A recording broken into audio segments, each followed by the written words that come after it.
not even women would want to miss.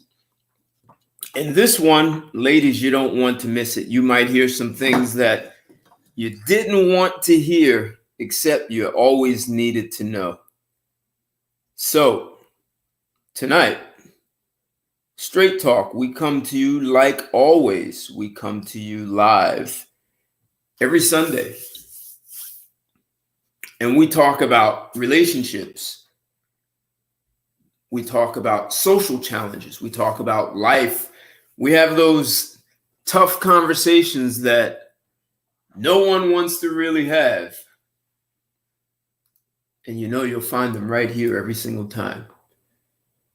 Those provocative, no one wants to discuss it, sweep it under the rug conversation that we're all hoping will go away. Who? The Vice President. Yeah. These are the conversations that are needed if men and women ever want to be able to come through and create something that's functional in what's called a relationship. Didn't even get to marriage. But tonight we're going to talk about marriage, but we're going to talk about it in the context of men. And are men happier being single? You know, we hear all kinds of stuff about ladies want to be single and they don't need a man and they can raise children on their own. Is that correct? I mean, when we look at the statistics, we look at over 80% of men incarcerated come from a single mother household. And we look at the dropout rate from high school. We look at the suicide rate of teenagers. We can go on and on and on about all the things that happens in a family raised in a single mother household. Yet when it's a single father, somehow the single father does almost as well as a two-parent household.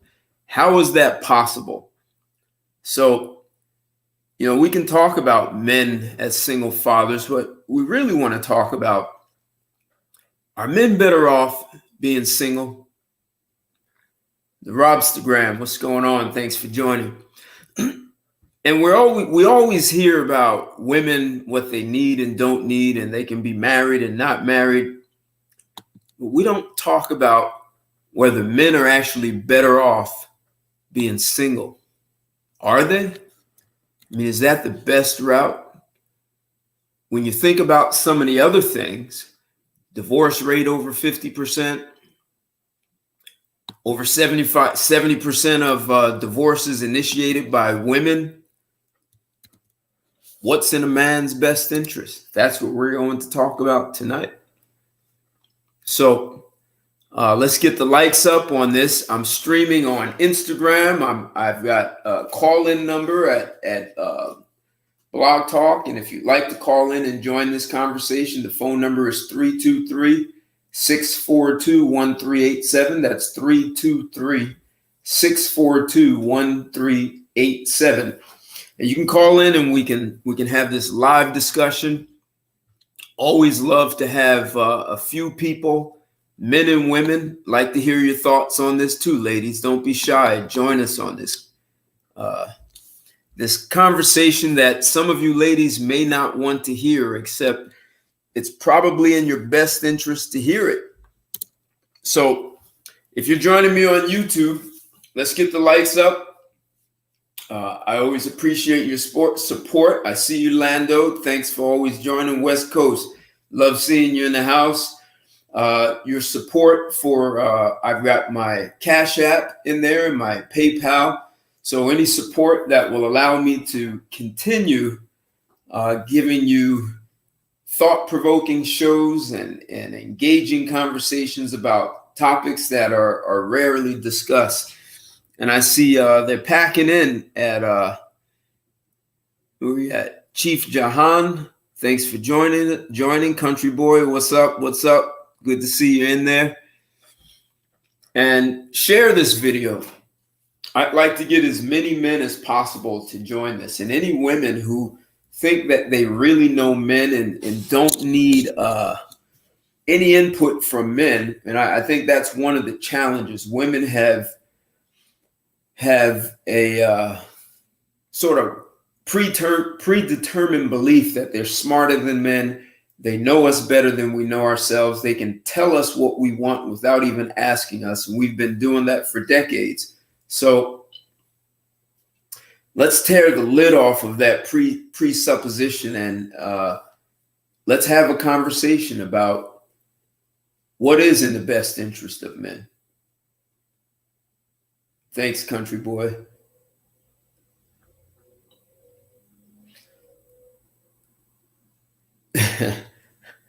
Yeah, women do have an appreciation. You guys have looked at some of my other videos, and I talk about women in the workplace where you only have women in the company and what happens when you bring a man into that environment. So, and if we look at some of the toughest jobs in the nation, we've had lots of conversation as to whether or not women really do need men. Do they? They say they don't, but this pandemic may be having some women think differently, right? Yeah, the Robstergram. Yeah, I think one of the big problems is that it's kind of difficult for a woman to not be touched by feminism in the U.S. That's probably one of the biggest challenges. Luke Chase, always good to see you. Hey, what's going on?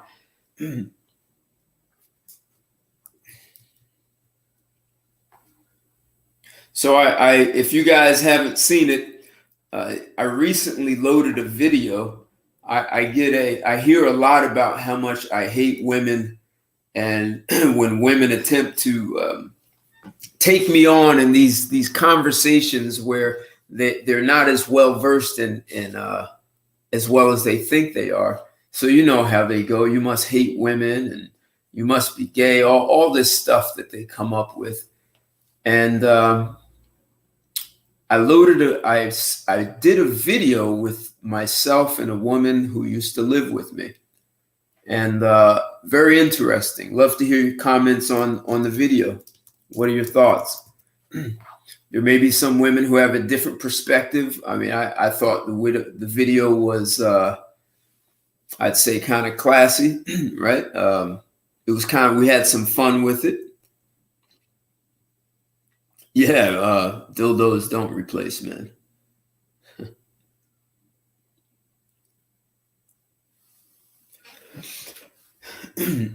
So I'd love to hear your thoughts about the video I posted just a couple of days ago with myself and a woman. We lived together for 3 years. She'll claim it was 4, but you also get to see some caveman nature on my part.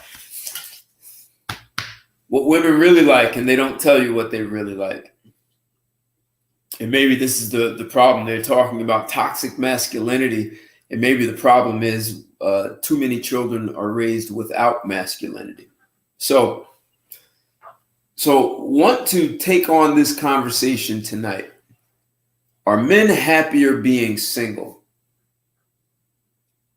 I mean, women were told to not be feminine, not be soft. They were told that being a stay-at-home mother was weak. I mean, all these things that women were told, but yet they demand men be traditional, and the very things that men need from a woman, women have been shamed out of that. Yes, she speaks Spanish, country boy. She actually speaks 4 languages: Spanish, Dutch, English, Taki, which is a language everyone in her country speaks those 2, Taki and Dutch, and then they speak other Hindi, Mandarin, all that. Interesting when you can speak more than one language. So are men, is this the time for men? Are men really finding out that marriage was never that beneficial to them? Is that what's happening?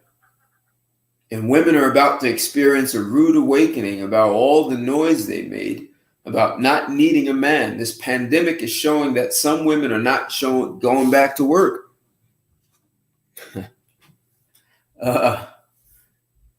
So, are we reliving the sort of the roaring 20s where women went out of control? You could say they were thotting it up in the 20s. Stock market crashed, and what did it do? It forced women to go from having these dresses that were above their knee back down to their ankle and looking for a husband to survive. Is this pandemic going to repeat history? Insudata Roy, thanks for joining. What's going on?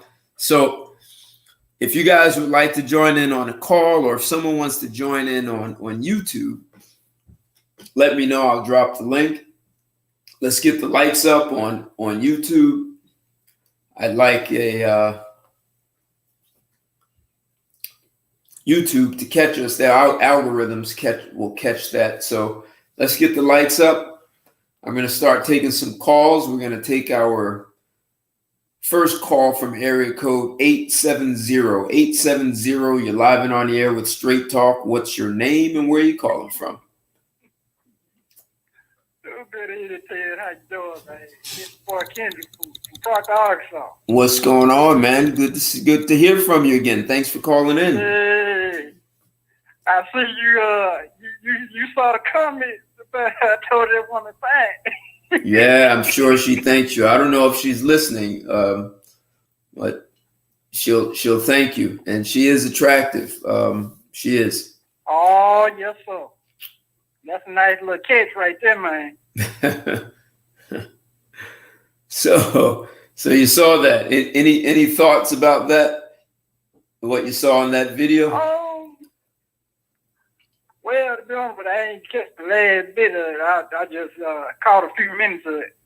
Okay. But I just heard just a few words at that lady mouth, and I tell you now that's ladylike right there. Okay.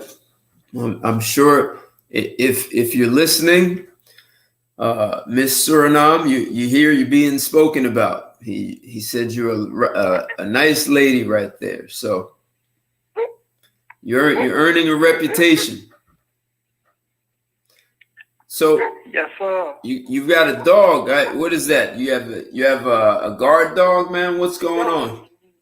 No, there was some neighbors. Kids don't walk your head step over here try to stay. All right. You can't get away from that dog barking. It's pretty loud. That's what I'm doing now. Okay. So what do you think of the topic tonight? Are men happier being single? What do you think? To a degree, yes. Okay. Kind of, they happy, with the peace and the quiet, without the headaches and things of that nature. But in all truth, there's a whole lot of men, still want to be the husband and want to be, the father figure of a household. So yeah, man, that's one big old dilemma, Ted. So we've got a dilemma. So yes, sir. And Playatone, thanks for joining. And yes, social media is the new revolution. The Robstagram was saying, it gives women a different perspective. Yeah, PJ. So this is Emperor. Hey, what's going on, Emperor? Thanks for joining. We're talking about whether men are happier being single. And so, okay. Vernon. Let me bring in a couple more people here. Let's get some thoughts from some others. Area code 901. 901, you're live and on the air with Straight Talk. What's your name and where you calling from? It sounds like you're outside. Chad, what's going on, man? This is Bernie Jackson. Yeah, I'm at work, so I came on to work today. But it's been a while since I called in. How you doing? All right, man. Good to hear your voice, man. What's going on? Where's Blair, man? He said he was gonna call in to confront me. Wait, repeat that. Say that again. Oh no, just calling in to show support, man. I was expecting Blair to be on the line too. Well, let's see what we can pull out of this. I'm going to call in area code 614. 614, you're live and on the air with Straight Talk. What's your name and where you calling from? What's going on, Ted? This is Blair Nash. How you doing, brother? Hey, we've got a celebrity in the house. Straight Talk started out with Ted Santos and Blair Nash, and good to hear you. Good to hear you come back, man. So, what's going on?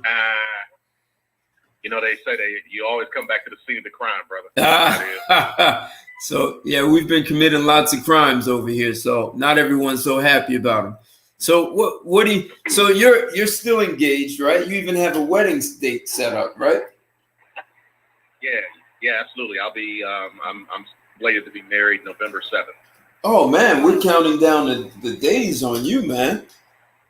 Yeah, it's my best man. Congratulations! But so here's a guy who's about to get married, and you. Best man or what? Come on now, am I the best man or what? We actually don't even have a wedding party. Her dad is walking her down, but that's literally everybody that's in the wedding party.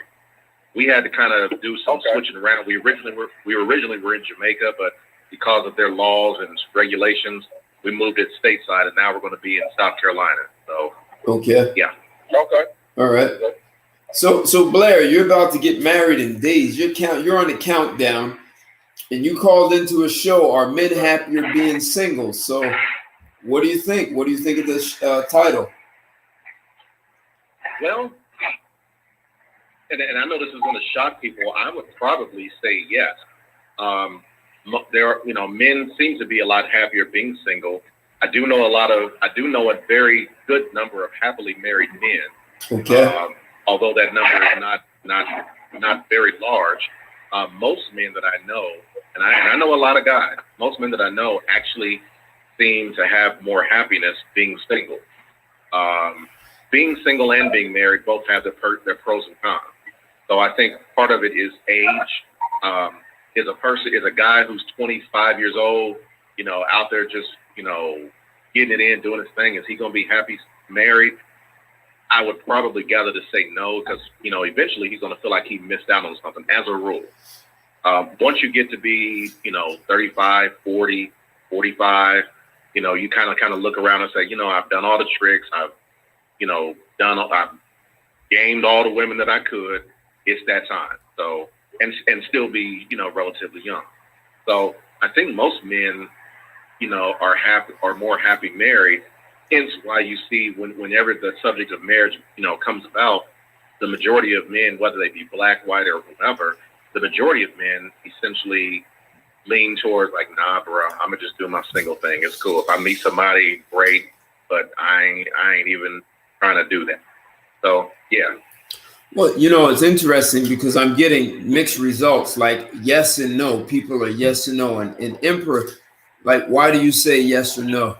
I like to hear why you say that. But so on one hand, what you just said, if you're young, right, you building your career, you building up your savings, assets, your value in the marketplace, and like I said, your career, and you're developing yourself, right? You're still getting to know yourself, even when you're 30, even 40. So a man can benefit from having that time to himself to do that. But then you still have guys who are traditional, right? They may want to be married before 30, and they'll probably choose a woman who's a little bit younger than them, and they'll do all that building with the woman. And some people think, right, well, being married gives you access to consistent sex, and being single, you might hit dry spells, but at least you can have a variety of different women. But at the same time, you probably know, Blair, about 38% of marriages are sexless. Yep. Absolutely. Yes. And let me just, I want to, go ahead. No, go ahead. I'm listening. No, I was going to say, and the only correction I would make to you, Ted, is, yes, are there men who are going to be building themselves and getting assets and building, acquiring resources? Absolutely. But they're also there are also going to be a lot of men who just simply, then that's not even their focus. They're like, I'm just trying to tread water and get out here and just, hit as many of these chicks as I can. And maybe starting around age 35, 40, they start getting serious and like, you know what, let me stop messing around here and start doing it. Hey, wait, hold on. Hey, hold on. Hey, Vernon, go on hold. Put yourself on mute, Vernon. You have traffic and all kind of stuff in the background. And come in after Blair finishes. Oh, really? So someone's outside. You've got too much traffic. It did. Do you have me on? I do. That's you, Reg? Okay. Yeah, hold on. Hold on. Let me go mute while I'm sitting out here. I just listen. Okay. Just let me know when you want me in. All right, I'll cool. come in. Okay. All right, you got it. All right, go ahead. Finish going, Blair. Oh. No, that was it. That's all I was saying is that, I think, a lot of guys really, I don't know if they're so-called focused on acquiring resources as it is. They just want to get out here and just, mess around with a bunch of different women. And you do that from, let's say, roughly 20 years old all the way until maybe, early to mid 30s. And then, you start to see guys like, okay, let me start really getting serious about this because, not too many women going to want to be bothered with me if I don't have something to show, if I don't have a home, if I don't have, a good to great job or whatever. So the idea that men are just out here acquiring resources, there are men that do that, no question. But a lot of guys out here are just kind of barely keeping themselves above water. They got, a couple, some nice pair of, J's, and they might have an apartment and a nice ride, but they're not really in the process of trying to, acquire resources. That's the only thing I would say as a thing. So that's really about it. But yeah, marriage is a great thing. I mean, I have zero reservations going into my marriage. I have zero reservations in the woman that I'm about to marry. So I know all the stats. I mean, you and I, we I was on the show for a little bit. I know all the data.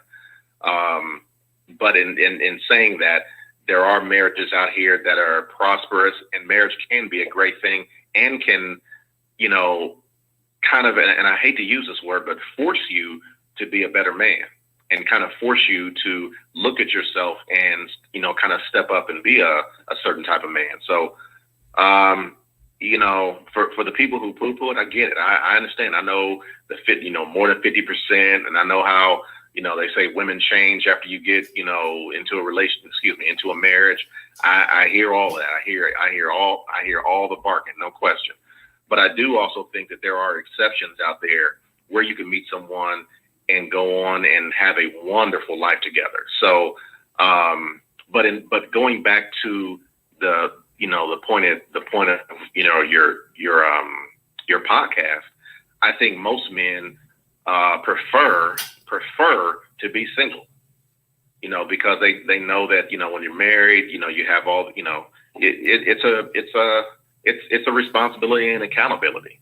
And if you ain't ready to step up permanently, not just, for a year, but if you ain't ready to be that person permanently, marriage may not be for you. So I say if it's not, then, do your single thing.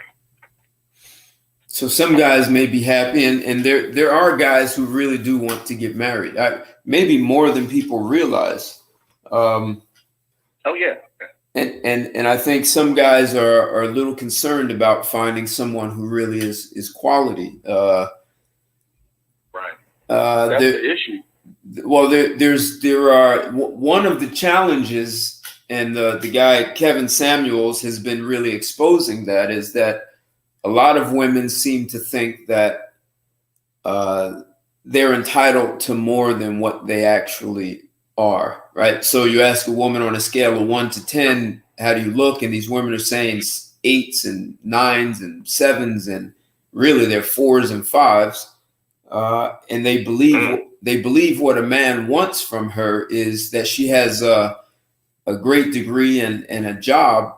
While that's like, no one's putting that down, but that's not going to be the criteria for a wife. And I think a lot of women are maybe misunderstanding what men do want.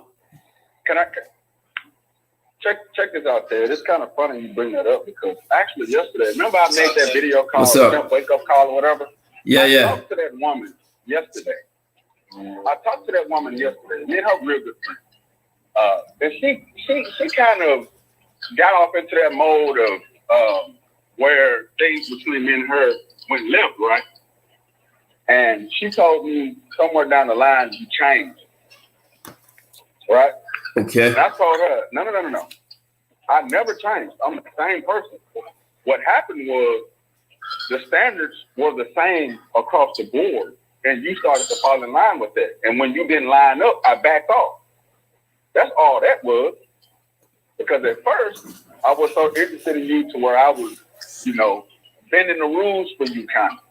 But then as we got older, it's just like, if I was to marry you, the burden would be on me. I would be responsible for taking care of you and all this other stuff, which is no problem. But you seem to have the kind of mindset to where that's what I'm supposed to do, and that's how it's supposed to be. Whereas you're not really supposed to do nothing for me. And I'm not with that. I'm not one of those dudes that believe in happy wife, happy. I don't believe in it. If we both ain't happy, it's an issue. If I'm not happy, there's an issue. I'm not gonna do that. So everyone's responsible for making the marriage work. But hold on, I want to get go ahead, Emperor. What can you and tell me if you guys can hear him? What are your thoughts? You said yes and no to a man wanting to be single. I find nowadays, or what's being seen nowadays, is that women have been conditioned to throw the responsibility of finding happiness for themselves within us. Right. They throw that load on us, and then, you're not making me happy, or I'm no longer happy in this relationship because you can't make me happy. Relationships don't work like that. It's supposed to be 50-50. So she brings happiness to the table, I bring happiness to the table, and from that we grow together. And we built a great relationship, a great marriage at that point. It's supposed to be a team. Well, that's what this guy Vernon was just saying, that the woman was putting it all on him, that he's responsible for making her happy and responsible for doing all the things, and she just kind of sits back and enjoys it. Exactly. When she can't take responsibility for her own actions, where she feels like she's stuck and she is no longer happy, she's not going to reflect inward and say, you know what, I need to better myself and I need to grow to match my partner's happiness. What they're going to do is, the easier thing is to point the finger at the man and say, hey, I'm no longer happy. You're not making me happy, so it's over. Now I'm going to go find my happiness.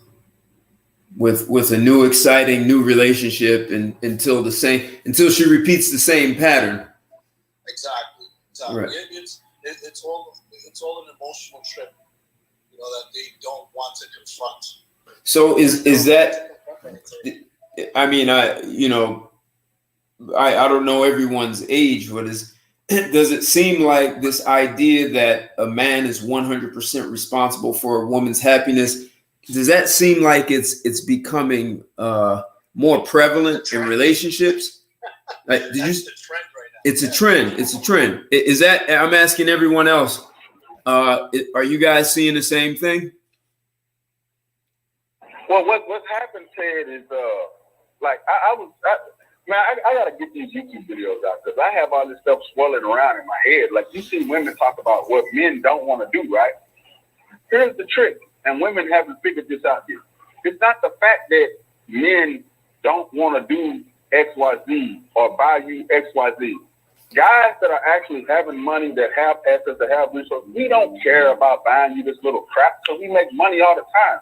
The issue comes in to where a man feels like he's being used. That's the issue. Nobody wants to feel like that.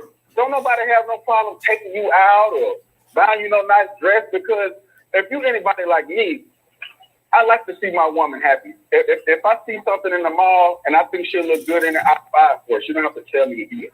That's just what I do.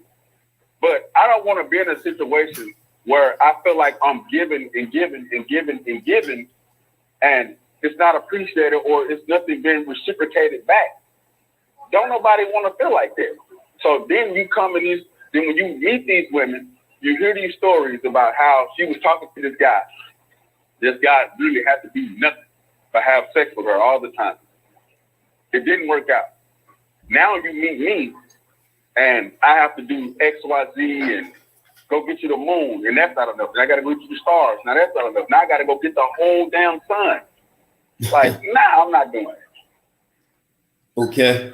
All right. So a lot of response. So you guys are saying the same thing. Is this really what's breaking down relationships? Because marriage is at a record low in the United States. They first started recording it back in 1865, and it's never been as low as it is right now. So and if you think about it, men are really the ones, you could say, the gatekeepers of marriage. It's the man that makes the proposal, and a woman can be as smart and gorgeous and have all the great things going for her. If no man asks her to marry her, she probably won't get married. So is it men that are backing out? Men have figured it out. Men have figured out, Ted. Back in the day, if you wanted to have sex and do all this other stuff, you had to get married. You had to have the approval of a woman's father. They removed the man from the house. The mothers aren't really teaching their daughters how they should care of themselves. With the sexual liberation movement and feminism, all of the barriers that were in place that would lead to marriage have since been removed. Men have figured out that you don't really need to get married. Everything that you, like, think about it. If you weigh the odds, right? I had this conversation with my dad. If you weigh the odds, if you want a baby and you're a man, right? You go get this chick pregnant. Let's say that it goes left and you end up paying child support. Which one is the lesser of the two evils? Paying child support, let's say you pay $1,200 a month. Versus you've been married 10 years and she takes half of everything that you've ever worked for in your life. Interesting. And you also have to pay her child support and you have to pay her alimony and spouse support. Which one is worse? Interesting. Hey, Blair, any thoughts on that, Blair? Not really. Like I said, I'm just kind of taking it in right now. I mean, I think that, I think going to Vernon's point, I think part of it is that there's kind of a way that you differentiate between somebody that you just met, somebody you're kicking it with, versus someone who's your woman. Like he said, if you go and, you don't have, like, I don't have no problem dropping at any given moment, $100, $150 on a dinner with my girl. Not in a heartbeat. I wouldn't have a problem with it. But if I just met a girl and I've known her for a week, 2 weeks, you're fresh out the box. I don't know anything about you. I know what you tell me, but I don't know how you really are. So the idea, and this is what I think Vernon was talking about, that there's a level of entitlement from a lot of women that feel that, right out the gate, I should get X, Y, Z. I'm owed that. It's like, no, you're not. No, you're not. You are owed my company, just like I'm getting your company. You're not owed anything. You kind of climb up the ranks as I get to know you. So yeah, maybe a month later, like, okay, yeah, she's been acting right. I'm gonna take her out and show her a nice time. 3 months later, you're gonna take her to a different type of meal. But I think the problem with a lot of women is they have a certain level of expectation from men from jump, and that's what I think that's part of what I think is killing the dating game for women. Is men have, like he said, men have kind of found ways around it. They're like, okay, well, women expect me to kind of go and spend, $60 for an entree for them, plus drinks, plus, I'm not about to do that. So what they do is, social media for a lot of women have killed their game. And that's why you see a lot of them, unfortunately, I hate to use this word, but that's why you see a lot of them griping about what men don't do. Because if you had men that were always taking you out, you wouldn't be on social media griping. But I think a lot of women have started to, they've really suffered over the past, I'd say, 5 to 7 years with social media, because even, and Vernon, you can attest to this, Ted, you can attest to this. You can have a guy who's just a regular, average, ordinary guy, and if he looks even marginally decent, if you have a decent little, game about yourself, you can meet women from all around this country. Right. You can meet women the next city over. You can meet a woman who's 100 miles away, and now your dating world has truly opened up. I'll tell you myself. I remember when I was, this was pre my fiance, but I was back in the game. There were women who would literally taking me everywhere, and I mean out the country, on cruises, on trips. That's a fact. Giving me whatever. Right. And I'm not, and I ain't nobody. I'm not no Morris Chestnut. I'm just a guy who knows certain things to say, and it's a challenge for women because I've never really had a problem meeting women, but then once social media began, oh my God. So for women, it's kind of the nail in the coffin for them. The only way that they're going to be able to reverse course is to say, you know what? These men have been complaining for years now that they want to have a certain caliber and certain cachet of woman. We are going to have to become those women. Well, hey, Blair, but so hold it. Hold it, Vernon. But so you guys are talking about initially meeting, but the other part of men being happier being single is once you're this. I have another gentleman on Instagram. I assume you guys can hear him.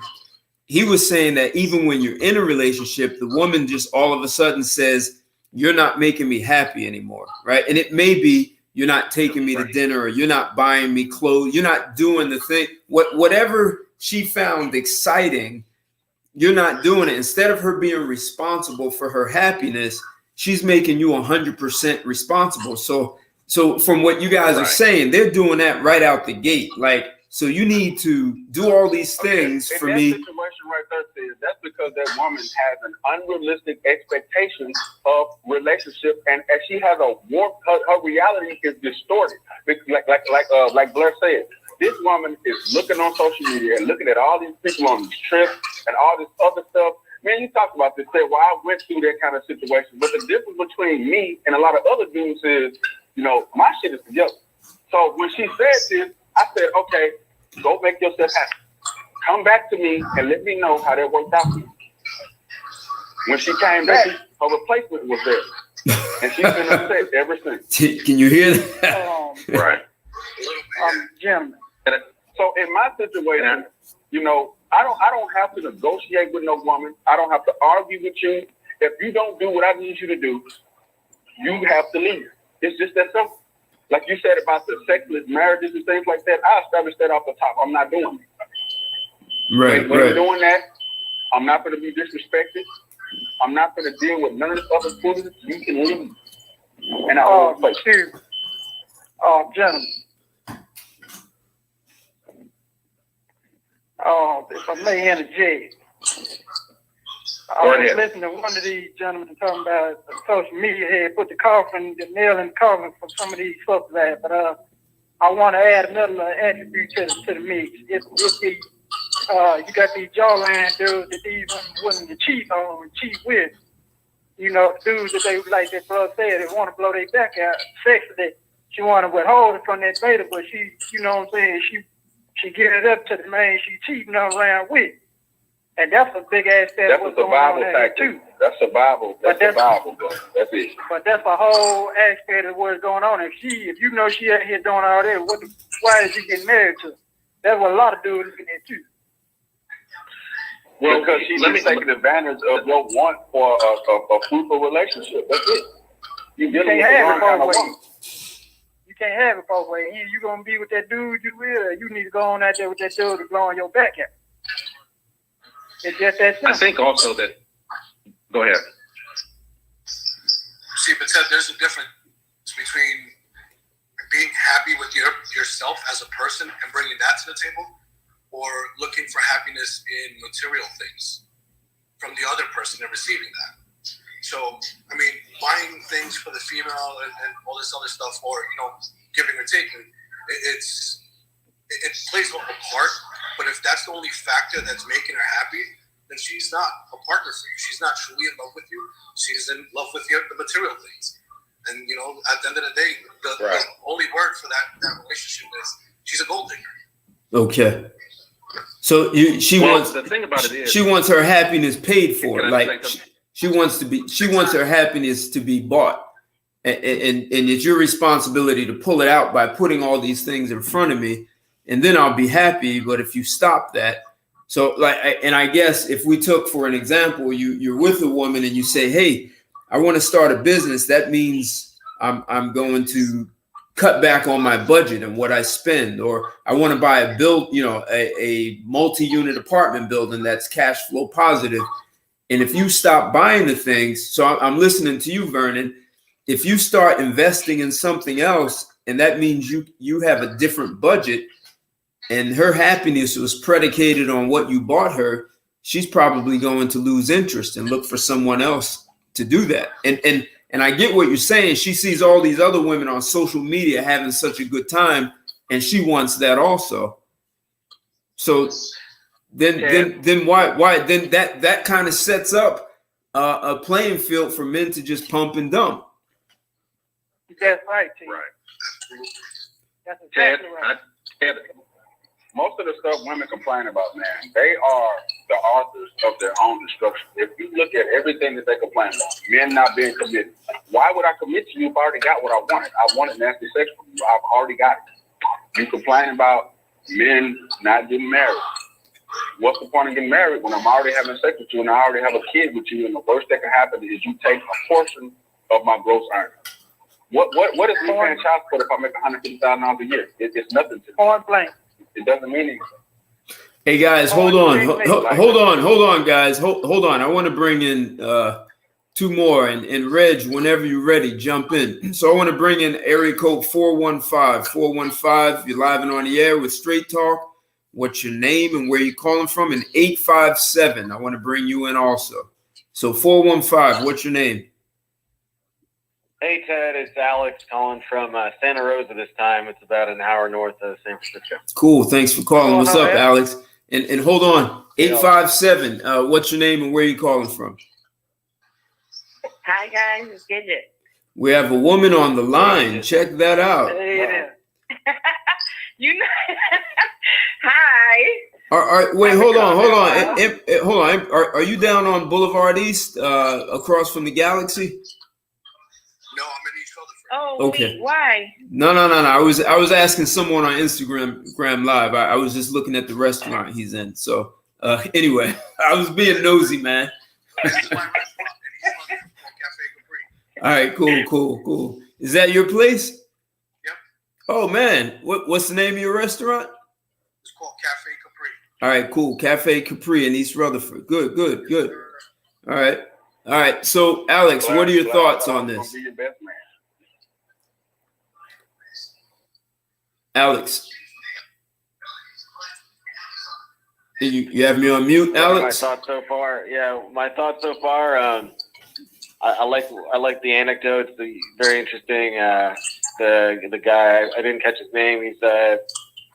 He's got a wedding date in next month, and Blair. Yeah, I mean, I'm Blair. Yeah, so I'm single now, very happy. But I think life goes up and down, and I think there are some like Blair was saying, there are some marriages that are very good. If I were to wager a guesstimate, I would say only 20% of marriages are in a good place. Otherwise, they're kind of in flux. And I remember with my ex, there were some months I didn't care how she felt, and if we were going to break up, I said whatever. But there's some months where like, oh shit, you're constantly on edge, like you're worried that you're going to lose her. And that fear of losing someone sucks. It's a total drag to be in that state of mind where you're afraid of losing your kind of almost your best friend, really. I mean, you can get pretty sentimental about it because these relationships can be very meaningful, especially with a good bond. And the ups and downs that come with a kind of maybe a mediocre to bad relationship, or even a good relationship does have ups and downs. Sometimes it's just not worth it. I think like I said, I'm happy now being single. Will I be happy in 6 months if I'm still single? I don't know. But there are plenty of happy times being single. I'm 36 now, so not in a rush. I used to be more in a rush to get married, to find that one person, but no longer really in that rush. All right, Gidget, what are your thoughts? So we're going to hear from a woman now. So what men are we're asking, are men happier being single? What are your thoughts as a woman in hearing all the stuff that men are saying about the kind of happiness the women expect the man to be responsible for her happiness, and he has to buy it, and when he stops, she loses interest, she's not happy. As a woman, what's this like hearing all this stuff? I do believe the man is happier when he's single. Wow. I think that I do believe it. Why? Because I see it. I do see it. But I think he's happy because he's not with a miserable person. But I think if there's a balance and he finds somebody that has at least 8 of the 10 things that he can be without, I mean, he should really find 10, or she should at least, compromise on the other 2. But anyways, the point is that what I'm trying to say is there has to be a balance in a relationship. That's the first and foremost. There shouldn't be that, you make me happy. I have that responsibility of making you happy. Like, no, you need to make yourself happy as an individual first. And then, that person should complement the other individual that you're partnering with. And that's the way I see it. So then let me ask you, how do you as a woman ensure that you continuously keep yourself happy and not depend on a guy? Or are you one of the women they're talking about? So listening is the first most important part of the relationship. Listening and understanding. I think I reflect a lot, and I observe a lot. And one thing I don't do is I just can't be with just anybody. Or I can't just, go on a date with just anybody. And I'm not saying that, you can't go with anybody. Like you can go out on a date if you want, but I'm not gonna sit here and try to make a person spend so much money on me knowing that I'm not interested, or not so much because I'm not interested, but there could be a potential. Like, no, I'm the type that I like to take things slow. I'm old school. I like to take things slow, maybe not so much so slow, but at the same time, I'm not going to be out here not knowing this person, where this person has been. They don't even know where I have been. So I'm just skeptical. Like I said, I'm old school chick. I don't try to, deal with people that I'm not sure that I can deal with. There has to be something mental there. I have to see his actions, like it's a slow process that people don't understand the process. And in the process is where you can actually learn and see if this person's compatible or not. And a lot of people rush and they sleep with each other because there's lust or there's other things. And I'm just not with that. So what if you're dating a guy and he tells you just flat out, hey, I am not responsible for your happiness. If you're not happy, I almost don't want to hear it. You need to handle that. How would you feel about that? I hope he doesn't even have to tell me that. Well, what if he does? Tell me that. What if a guy says, you're 100% responsible. I'm never going to be responsible. Like, don't ever expect me to be responsible for your happiness. As a woman, how would you? Then I don't know why would he even be dating somebody? But not because he needs to make me happy, but he shouldn't even have to say that.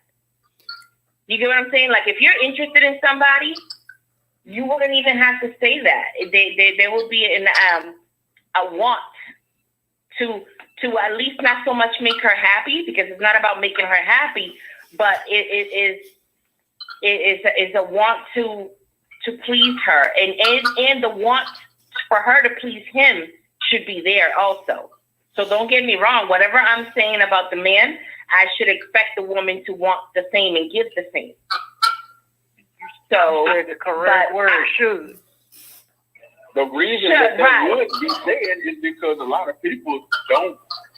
That's an expectation that these women have, but that's not realistic. And that's the thing. It could be realistic if the person is right within himself. But if I have if my objection is or my goal is for him to make me happy, that's gonna ruin him, because that shouldn't be.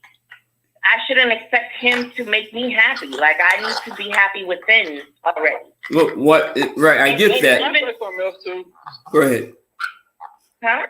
Go ahead, Vernon. Yeah, another thing that I find pretty common with a lot of these chicks too is they put the burden of another man on a new guy that had nothing to do with that situation. Basically, they never healed from the last situation. And they're putting those burdens on, the guy that had nothing to do with that situation. You're 100% right, bro. Oh, yeah, so that's you not realistic, like right. You Vernon, you're talking about a woman. A woman has a bad experience with another guy, and now she's making you responsible and dealing with you as though you're going to do the same like thing. I had a chick tell me, she told me, and I was kind of digging this chick too, but I didn't really put my foot on the gas because I like to get to talk to a person. Eventually, they'll end up saying stuff, and then I'll be like, yeah, it's a good reason I was on the break. But this woman told me, she was like, I think all guys are full of crap, which is feminist rhetoric to me. So that kind of raised my eyebrow for me. Then she was like, I think guys should be paying me to get to know me. If you want to get to know me, you should grind and dine me. And I'm not going to do this, I'm not going to do that. So I rebutted her back. I'm like, okay, so I've been cheated on before. I've been played before. How would you feel if a man came to you with that same kind of rhetoric? Because we've been used and played too. If I came to you and said, I'm not taking you out, I'm not doing this, I'm not doing that, and she was looking at me like I was crazy. That's why I'm at, bro, and I'm with you. Hey, Women make a good man pay for their fool's action. So let me throw something in this conversation that Gidget, you being a woman, I really want your response to this. So if a man says, hey, I understand you want me to wine and dine you and I'll buy you gifts every once in a while, how about we skip all that and I just give you the money and let's get into bed?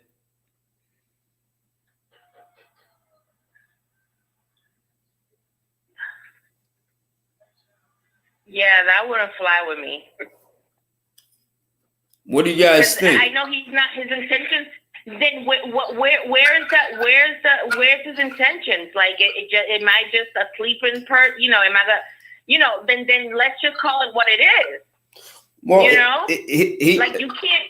Let's just call it what it is. Let's just make this sexual now. Well, wait. Let me say, I don't know. I'll say, you say this. Hey, what it turns into is up to you. So just understand, you're on an interview. So,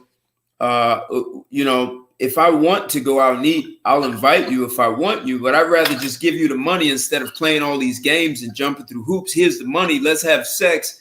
Let's pretend we've gone out for 3 weeks or whatever your time is. Tell me how much. I'll write the check. And down the line, if you turn out to be the kind of woman who can support the life I want, then you move forward. If not, you have a nice check and you can go find the next guy. That's what the call girls I'm poor. All right, I'm a poor chick. And the thing is, my culture is,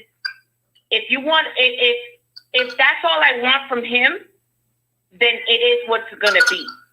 Now, if my intentions is I love this man and I care for this man, and if that's what he wants to do, then it's not going to work, because what's the point of me just taking your money if not, I'm not going to enjoy it with you. Because Well, with the intentions, I think for me, if somebody gives me a gift, is because his intentions are there. Like he wants to do something nice for me, not because I'm expecting it. You know, but like I said, if I was that type of chick and that's all I wanted, then I'm sure you can find somebody that will make her happy like that. All right, I'm so sure then there let's flip it. But at the end of the day, Let me flip it but then. at the end of the day, Go ahead. End can I of the get to day. this part? At the end of the day, then that's how you also that you're only allowed what you would. It would only happen if you allow it. So if that's what you want, just to give her money, and she allows it, cool, and you allow it, then it's gonna continue. But Right. at some point, it can get tiring. So let's flip You it. just asking for money. Then her intentions are gonna be like, oh, he just wants to give me money. He don't care about me, and I'm just gonna take it. Well, no, he could say, look, I don't understand. he could say you have 90 days to prove whether you qualify for being a woman I want, and here's the money up front, right? Or let's flip it. Let's flip that and say, here's the deal. I think I find you attractive. I like some things about you. I really don't know you, but here's where I stand. I'm not going to spend a dime, and I really do want to get to know you.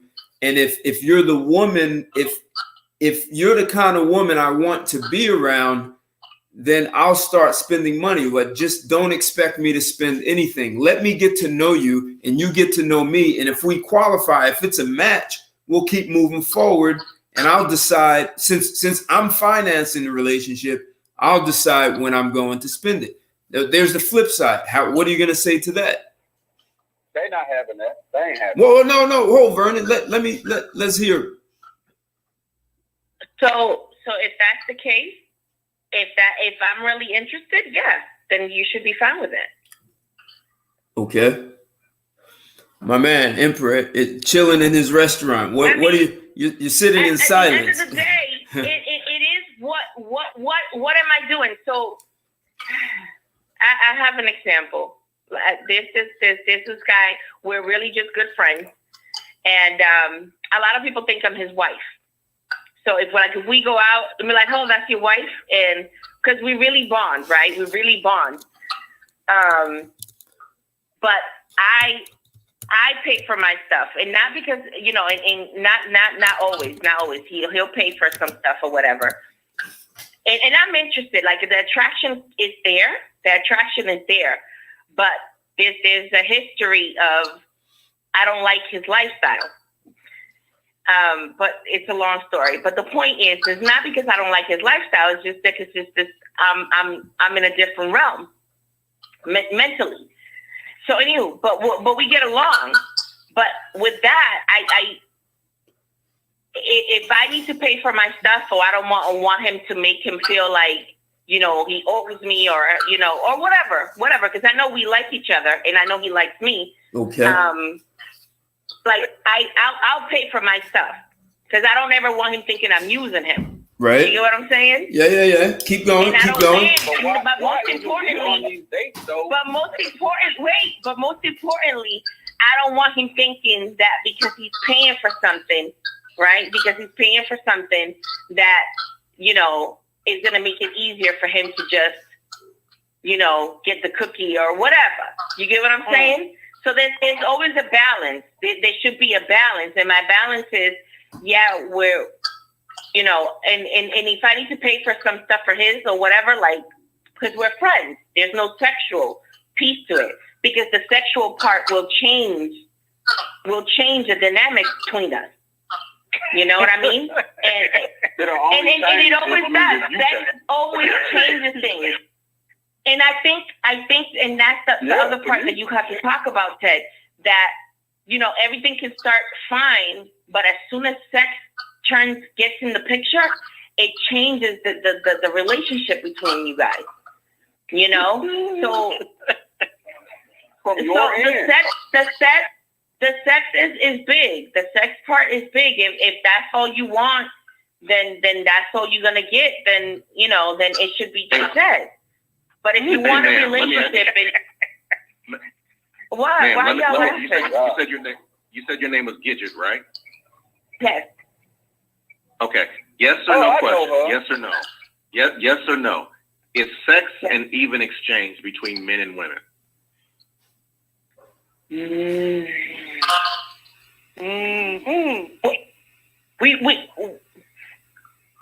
For me, sex, just a yes or no. Yes or no. Is sex an even exchange between men and women? I'm asking Gidget, please.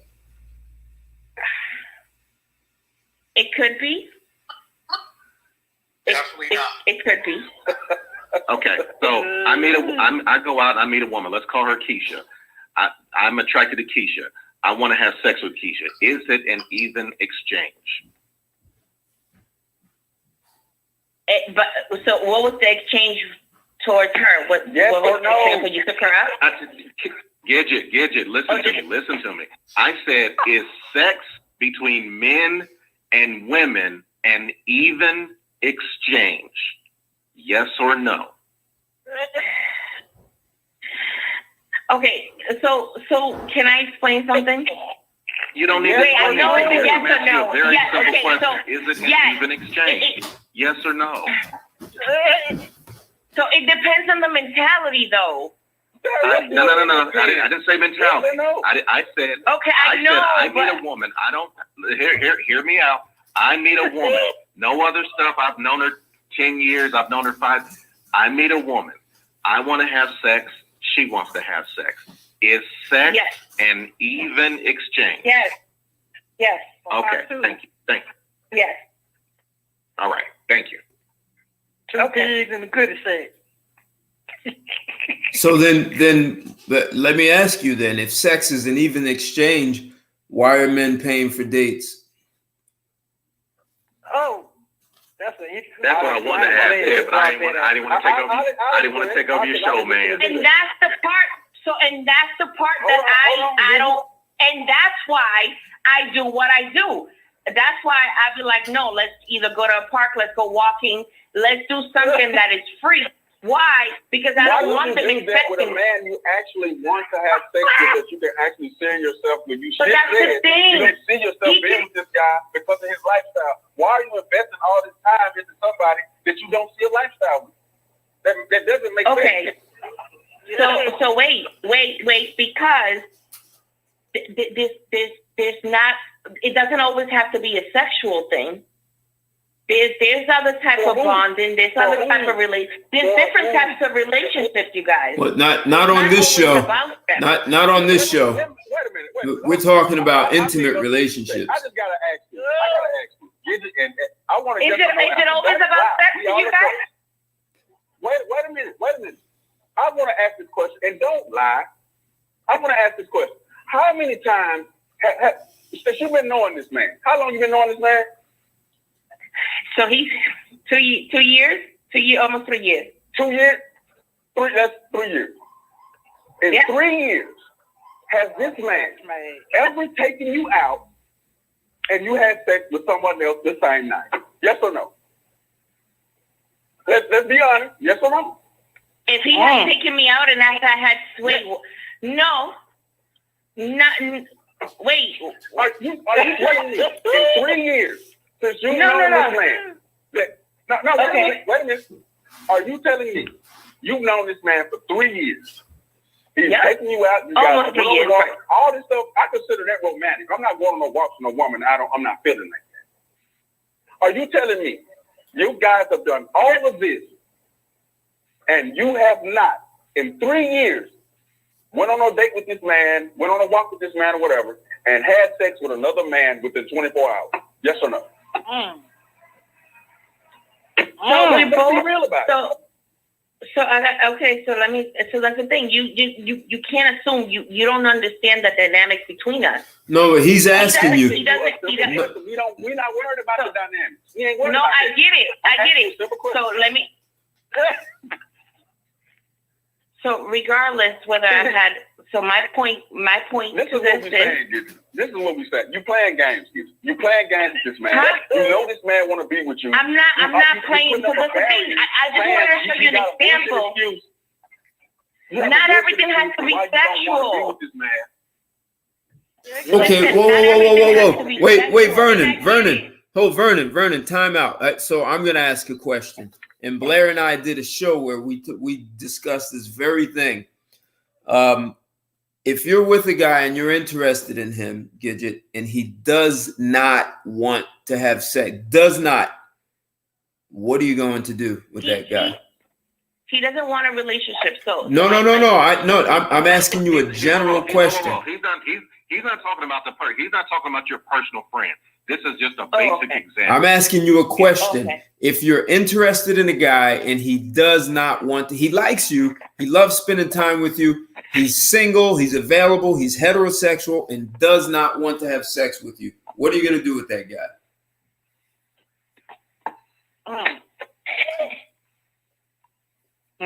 Well, there's plenty of things to do. No. What are you going? Where is he going to fit in your life? You are sexually attracted, sexually interested. You're turned on. Your juices flow when you're around this guy. You're just hoping he makes a move, and he does not want to have sex with you. That is a good point. You move on. Hey, no. Why are you moving on? I mean, no. Wait. Your nipples are ripping out your blouse with this guy. Oh, T. You had to go this. No, I mean. Why are you gonna move on? You like him. He likes you. I've never been in that position. I've never been in that position. Okay, but it'll have to be a mutual. It'll have to be a mutual energy like that. Whoa. You know what I mean? Vernon, hold on. But what I'm getting at, see, as soon as a woman says, "Why does everything have to be about sex?" and you ask a woman directly about sex, then you find out how important sex is to the woman. See, your first response was to move on, right? And so that means sex is as important to you as it is to us. And I'm going to bring in another caller from area code 605. 605, you're live and on the air with Straight Talk. What's your name and where you calling from? Yeah, this is Joe. I just got here, so I'll just continue listening to find out what the thrust of the conversation. All right, we're just asking, are men happier being single? And we have one woman on the line, and I don't want her to be crucified. I don't want her to hang up, but we're making it a little tough for her, and she's being a champion. So thank you, Gidget. Let me bring in area code 647. Area code 647. You're live and on the air with Straight Talk. What's your name and where you calling from? This is Patrick. How you fellas doing? I'm calling from Toronto, Canada. Hey, Patrick. Thanks for calling, man. How are you? Yeah, just listen to the show, man. Wow. I don't know. I've been listening to it, but I came in a little later. Okay. I don't know, like what age group Gidget and this gentleman is in. Are they in their 40s, 50s, 30s? Wait, so on this, we have people from their, I think, late 20s all the way up to 50. So we've got every age group in this. Okay, no, when I was hearing this story about the young lady talking about her and her friend. Okay. It's interesting. I don't know what age group they're in, but I don't know what her goals are. Is she trying to get married? Is she happy being single? Like, I'm divorced. You know, you're divorced. Would you like to get married again? Like, is that a priority?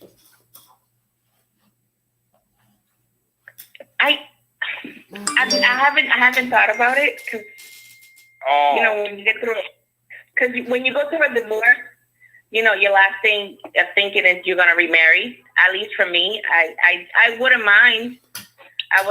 But it's not my end goal right now. I'm actually trying to move away from America.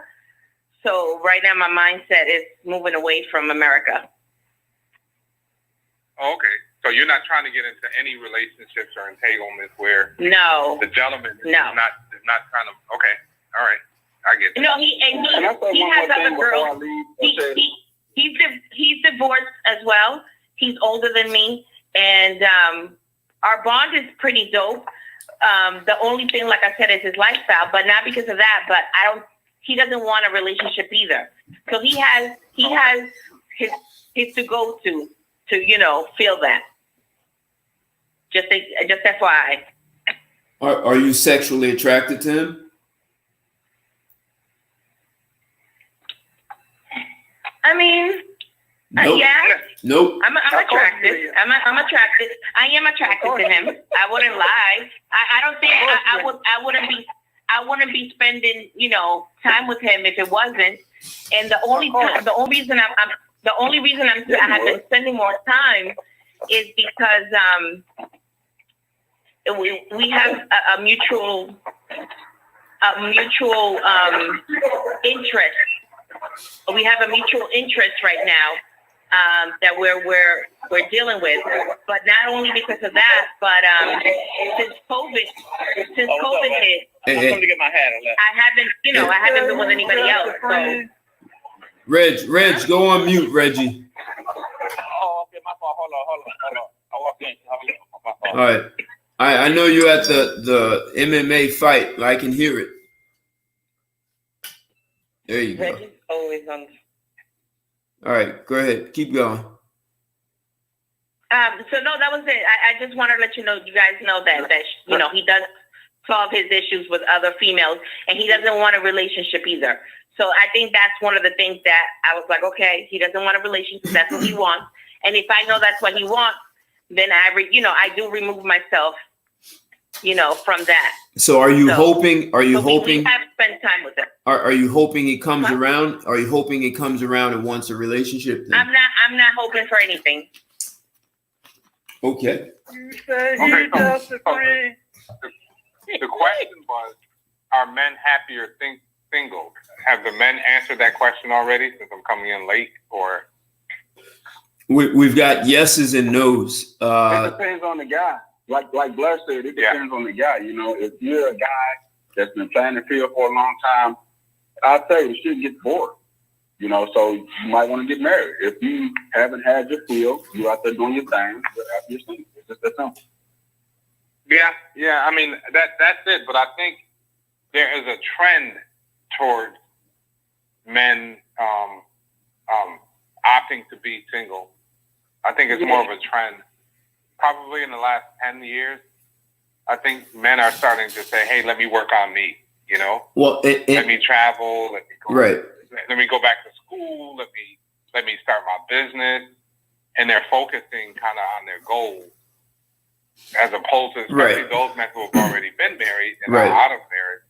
I think they're focusing on them, trying to get themselves, Well, and I think one of the things guys are getting nervous about marriage and divorce and child support and the ex-wife using the children as pawns. But you guys have a what I'll call sort of an unprecedented case up in Canada where that guy is paying for 10 years, right? What he's paying $50,000 a month. That set a new precedent. He never married her, never cohabitated. He made the mistake of paying her bills and letting her quit.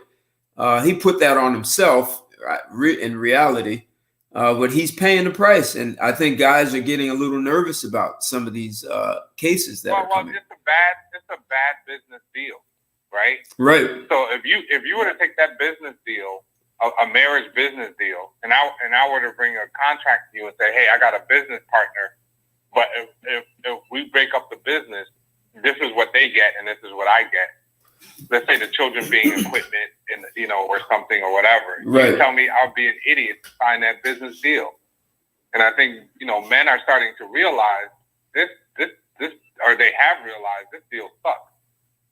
Like from a business standpoint, this deal sucks. And in Canada, you guys go ahead, keep going. No, and I just think that even men who are very well off or very wealthy, and they take a wife, they know what they're paying for, and they know the amount that they're going to pay, and they take that risk, knowing, okay, I'm at an age I don't want to be alone or something, and I'm going to pay for this, right? I'm going to take that risk because I know how much I'm going to have to pay out at the end. And for some of them, it's worth it, right? I guess, you know. Well, if she can open doors for him that he couldn't do on his own, she has a network, she becomes very valuable. And if she is willing to open those doors through her network, she now has a vested interest in him. It's almost like she's working for him as a team. Right. But I'm talking about wealthy men who don't need their wife for any kind of support or anything. I mean, they got this thing going. But even wealthy guys, but they're wealthy guys. If she's married to a certain family that can open doors that would make it easier for him to get in than, without her, that's how a wife can be a huge asset to a man. Yeah, usually a guy that's still, But I've seen guys in their 50s get their biggest accounts from their wife who was a soccer mom. So it works. And he was doing fine. But his wife made a number of introductions by getting to know the other soccer moms, and she would qualify them. And the one who had the most successful husband, she'd invite them over for a dinner. She'd be a great hostess. The husbands get to smoke cigars, and her husband closed the deal. It took them to another socioeconomic class, and he was in his 50s and successful, already the president of a firm. So it happens. Yeah, I mean, I don't doubt it happens. I just think that men are looking beyond the whole marriage contract, that whole thing. Like, men are looking beyond that. I don't think men are looking to be alone. I think they're just looking for a different type of arrangement. Right. Well, when you have assets and resources, you'll never be alone. You got that right. And see, unless even if you don't, or something like that. Yeah, I mean, I think even if you don't have wealth, but you have other characteristics. Exactly. I mean, I don't think you don't have to be wealthy. That's for sure. But the number, even here in Canada, is very interesting because I'm not Canadian, but I live here now. But even here in Canada, the numbers in the GTA in Toronto, the numbers are not favorable for women. The numbers are not favorable. Guys What do you mean? Have the upper hand because the number is lopsided, right? There's many more women than there are men. Right. Men have the upper hand, and so they have options. They got options. How long have you been in Canada? They're not trying to get caught up. Excuse me? How long have you been in Canada? It's been about 10 years now. Hey, you're from the U.S. A few of those years have been back and forth, right? It's back and forth. Okay. Between the U.S. and Canada. All right. Now, yeah. And so what's the common law there in Canada? I think common law here is from a male point of view, is real tricky. So men here don't really do that kind of thing. Okay. I mean, they just don't. They try not to do it because it's trickier. Now, California might be getting to the point where it's kind of like Canada with their laws.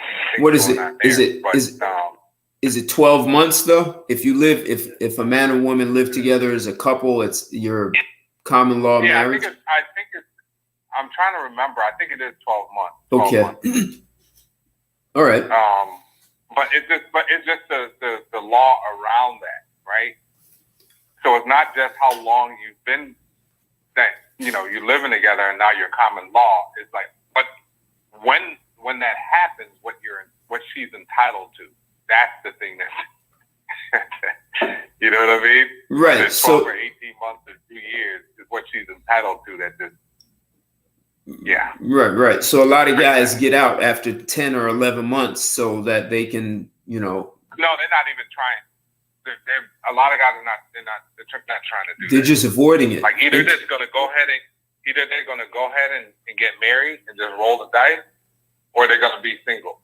They're not going to do the common law thing and give away money without even having. Yeah, it's not appealing for guys up here based on men I've talked to and stuff like that. Okay. Hey guys. The common law thing doesn't. And actually, the guy who has to pay the $50,000 a month, that's the reason why he didn't live with her, because he thought he was getting away with it. Right. You know what I mean? That's why they didn't live together, because he wasn't trying to do the common law thing. But he paid her. Made it another. Say that again. He paid her expenses. That's where he went wrong, and he allowed her to quit her job. Yes. And actually, she said he encouraged her to quit her job. Happy birthday. Okay. Hey guys, let's get the likes up on this one. Let's get the likes up. So area code 90. Like having to pay this woman money, like that's crazy. Area code 901. You're live and on the air with Straight Talk. What's your name and where you calling from? What's going on, Ted? This is Robert, brother. How you doing? Hey, Robert. What's going on? What's going on, brother? Let me jump in real quick. I agree with what Blair was saying. It depends on the man. If you're going to be, if it's beneficial to you, if you want to be married, that's the thing that you do. If like the guys who just recently posted said it again, hey, if I love the single life, different women enjoying what I'm doing about my business, I'm going to stay single. You know what I'm saying? It's whatever benefit it is on your mind. But just like with the female, one of the things, in my opinion, what ladies need to stop doing, and I'm not jumping on the sister or anything like that. Like she said, she doesn't like the brother's lifestyle. That's the only thing that's bad about it. But you can't hope your way or stand there in his way, hoping that he sees you as this valuable woman, and one day he'll change his lifestyle. Because if he didn't have the certain lifestyle that she said she didn't like, if he was living a different lifestyle that she get with, she would drop it off to the brother. You might be fine or whatever the case would be. You say you sexually attracted. The man say he don't want a relationship. So why are you sticking around? Now, if you don't want a relationship, that's fine. That's cool. But what are you sticking around for? What are you wasting your time around this particular man for? Because I'm pretty sure there's another man out here on the town that will have the same interests as you do. You're not going to be able to hook this man in through some sort of telepathy or some sort of spiritual or whatever the case may be.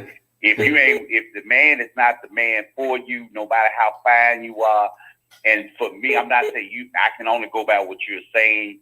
You're saying that there's no. You're attracted to him sexually, but you don't like his lifestyle. Hey, who's got that beeping? Whatever that lifestyle is, if that brother changes his lifestyle, you gonna jump his bone. Let's just keep that 100. That's why you sticking around, because you hoping and praying that maybe through conversation, maybe through him hanging out with me, he would see me as this valuable asset. Well, he hasn't seen you as a valuable asset in 2 years, 2 or 3 years. So again, my question would be, why are you hanging out? And who's got beeping? Well, hold on. Who has beeping? What is that? Is that me? No, it ain't me. That's wild. Not me. I was on mute. Do you all hear the beeping? Right. I hear it, yes. I hear it. All right. I don't know what that is. Ted, I'm going to have to, Ted, can you hear me? I can. Okay. I'm going to have to jump off, but I just wanted to let you know I appreciate you having me on and allowing me to give comments. I'm going to just make the last comment and just simply say that for the guys, men will start to desire marriage more the closer women become to being traditional and ethical.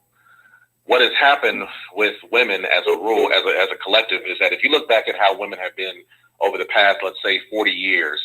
And, you know, when you talk to men, you say, you hear them say, you know, well, I want the women kind of like how they were back in the 80s and the 70s, where they were this, that, and the third. Women have moved so far away from that, and I don't even know if they realize how far out in the ocean that they are. I don't think they really are aware how the majority of them look to the average man. And so when you say to them like, hey, we want women to do this, that, and the third, typically what they do is they say, well, I remember how them guys used to be back in the day. They was very oppressive. And it's like, there were men that did that, no question. I'm not going to deny that. But that wasn't the lion's share of most men back then. And so I think men have gotten kind of a bad rap of this thing of where women kind of believe that men are just going to be dominating and whatever. Most men are not going to dominate you and be oppressive and all this other stuff. Most men, black men, don't even have the ability to even do that. So I don't know where that came from, but until women go back and start to become more centered and more traditional, more moral, they are going to see their numbers in marriage plummet. That's my last thought. Blair, what I would say to that is that a lot of women use that as a justification to do nothing and keep things at status quo. And as long as men buy that, like as soon as they start saying, well, men used to, this is just some propaganda, that they have no evidence to support those comments. And it's just a way to justify that I'm not doing anything. Someone made an interesting comment. He said, men expect marriage to be until death. Women expect marriage to be until they feel unhappy. Those two ways of thinking do not mesh.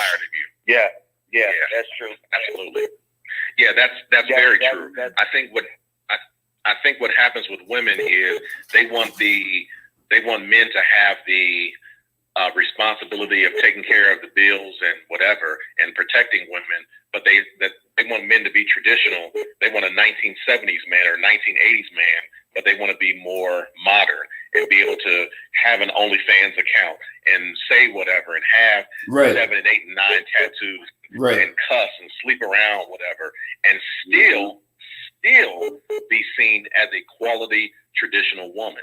And that ain't happening. And so what happens is men see a woman a certain way, and I think I can speak for all men. Once you see a woman a certain way, if you think she's a hoe, there ain't no getting around that. She's a hoe to you for life. So it's so important for women to make sure that you are very, not guarded. I don't think guarded is the right word, but that you're very cautious of the energy and everything that you put out there, because men are watching. They constantly watch women. And so when they see you be loud, be disrespectful, do all these things, they're making kind of a list to say, she's fine as hell, but ain't no way I'm gonna deal with that type of woman. Ain't no way on earth. And so then, you just move on to the next one. The problem with it is, and I'll make this my last point for real. The problem with it is that there are a lot of really attractive, nice women out here. There's a ton of them. And Bernie, you can probably back me up on this. But then when you start to ask them questions and kind of start to pick their brain a little bit, you start to see that there's a deep feminism in a lot of our women. Exactly. A deep level of feminine mindsets and philosophies that say, "Ooh, ain't no way, I'm not getting married to nothing like that," because men start to realize, like, I'm gonna get literally in bed with this woman and be connected to this woman, and she's gonna have all these beliefs and thoughts and whatever, and I'm not gonna deal with that. So, ladies, what I would say to you, get with some of these men who are trying to tell you and give you the game. Please, please, please, because you are going to keep losing. That's my end thought. And if I may add on what you just said, bro, and it is a scripture in the Bible that just talk about what you just said. Be aware of the vain philosophers of man. Now that is in there. I can't find the scripture right off the bat, but the book do say just what you just said. All these vain philosophers, in particular, feminism, one of them. Sure. Have a good evening, fellas. You do the same. Thanks. We'll talk again soon. Thanks for checking in, Blair. Good luck to you, man. Absolutely. Thank you, sir. Easy. Peace. All right. But like I said, I would add on to what Blair just said, that it is true, ladies. A lot of these things that ladies are talking about when they look at men, it's a fantasy. They're trying to have this perfect man, and no man is going to be perfect. But you have these unnecessary lists. You have these unnecessary goals that you're trying to. And most of these women, when they come to men with these ideas, they talk about they want the man to be goal oriented. They want the man to be this. They want the man to be that. But when you peel back the layers of the woman, she doesn't have any goals. She doesn't have anything that she's not doing anything. And the reason why you keep losing is because you, like Blair was saying, you own this hamster wheel with these unnecessary, a lot of these, I tell women this all the time, a lot of these relationship gurus are out here giving you this false information to make money off of you and keep you on the hamster wheel and keep you going out there on the town with these unnecessary philosophies that men are no longer into. And when you go out there, you keep failing over and over again. You got to keep buying their book. You got to keep paying them for their coaching, and they keeping you in the same hamster wheel. Keep it going. It's like I said with the sister, I think Gidget, what's her name? Yes. Yes. Gidget, like I said, baby, I don't mean, like I said, I came in late, but I heard a lot of what you were saying. To me, like you said, if you're not looking for a relationship, that's fine. Like one of the brothers will ask you, is sex between a man and woman an even exchange? If you just want sex and all I want is sex, that's an even exchange. But with a lot of women, you put to emotion. With women, sex is an emotional thing. With men, it's an act. Correct. That's all it Correct. is. It's just a physical act.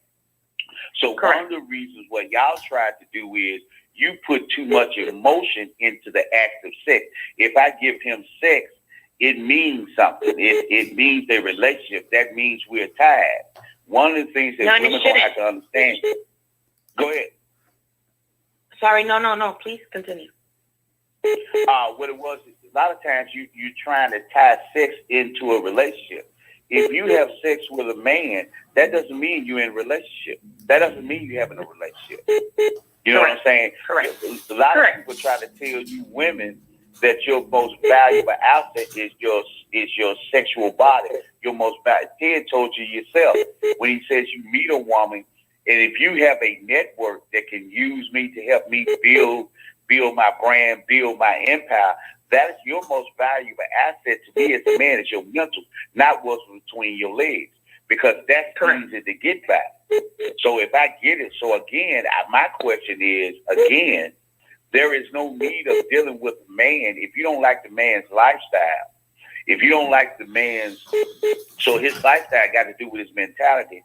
Why are you wasting your time even spending time going out on dates, going on walks in the park like you in a relationship?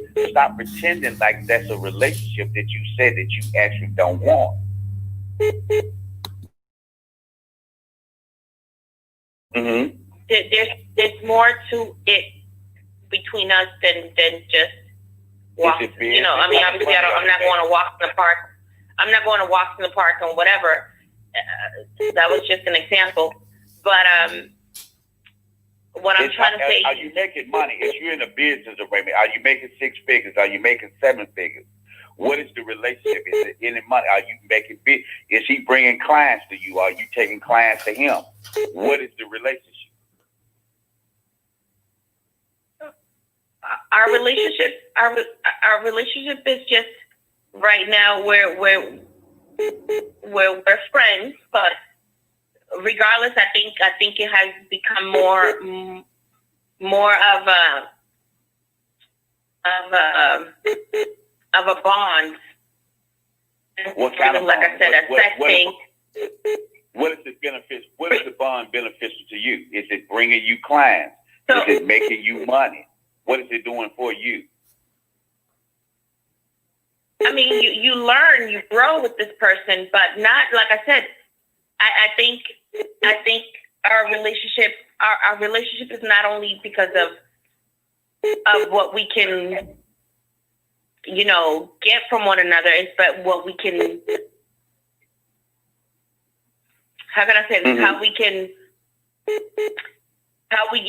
He does, I do help him with whatever, cause he does have a business. So we do help each other, but how can I say this? So it's a money thing. I mean, how much money have you made in the last year by him helping you with your business? It's not so much based on money, like so do you have, so can I ask you a question? Do you have friends that you can just bond with and not expect any sex from them? I'm close to. I have female friends, and we're gonna keep it with the level you talk. I have female friends that we have a relationship with. We bounce ideas off each other. I can combine some things into it, but that's as far as it goes. That is I'm not even sexually attracted to those friends. That's what they are. They are part of the network. I mean, like I said, I'm not only, but that's the thing. I'm not only sexually attracted to him either. There's other parts to him, and like I said, these last 3 years hasn't been in vain. You actually grow with the person. You learn with the person. He has taught me more about me. You know what I mean? And because we haven't been sexual, because you're able to talk and grow as a person. I don't think it's, like I said, it's not always going to be sexual, but I don't want to not tell you I'm not attracted to him, because, I could be attracted to somebody else too. But will you be able to?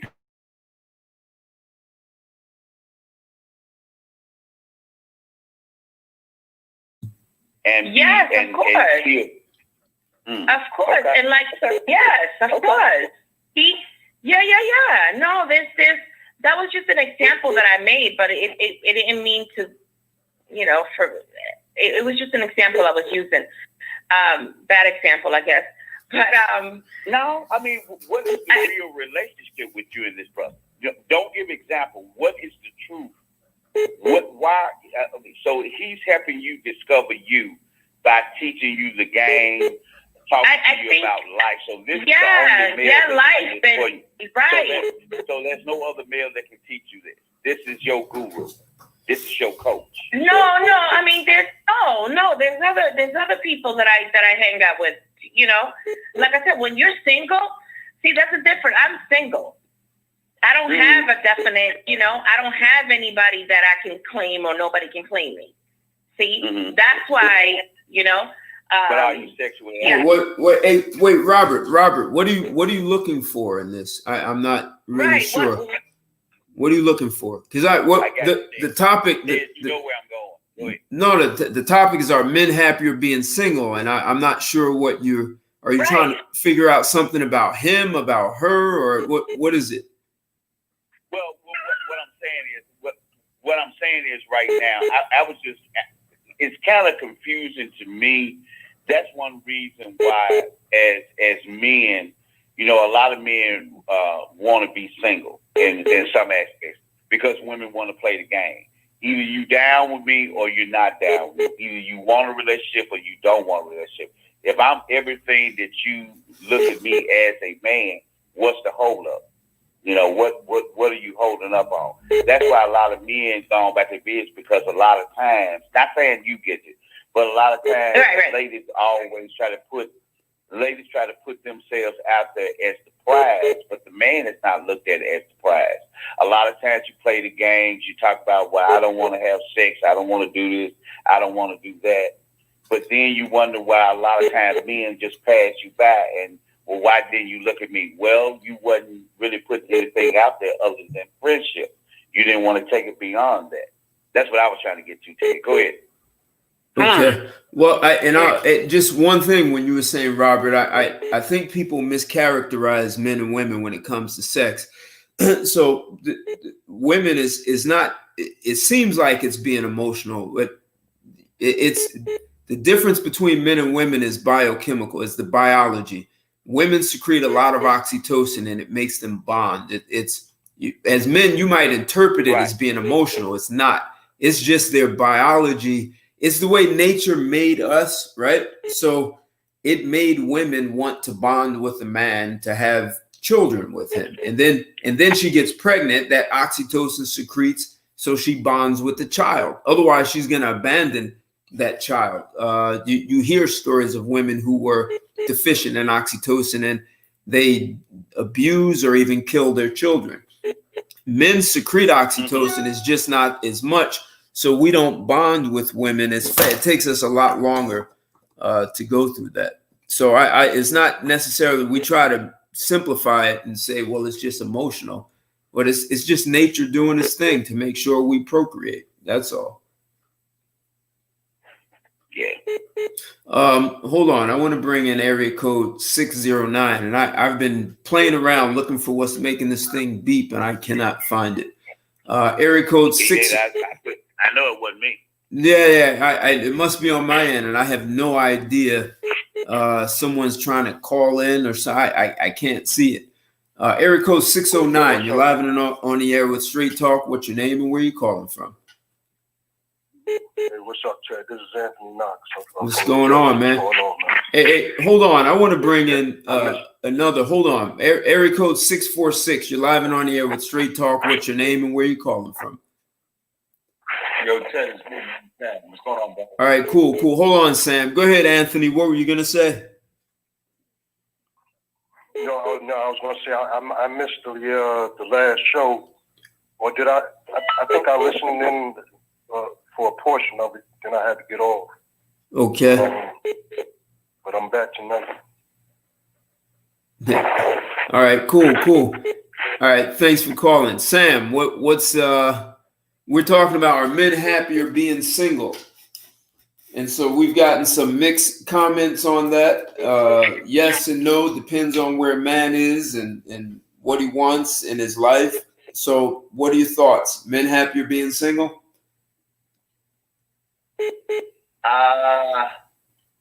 That's a great question, Ted. When you're younger, men are happy being single.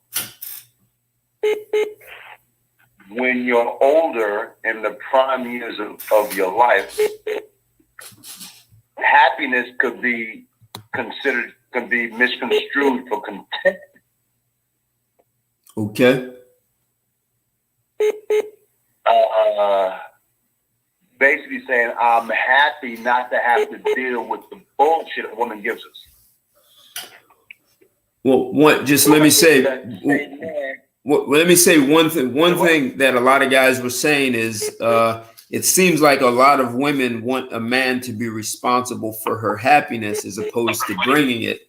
So a lot of guys say, well, I might as well be single. I don't want to be responsible for her happiness. Well,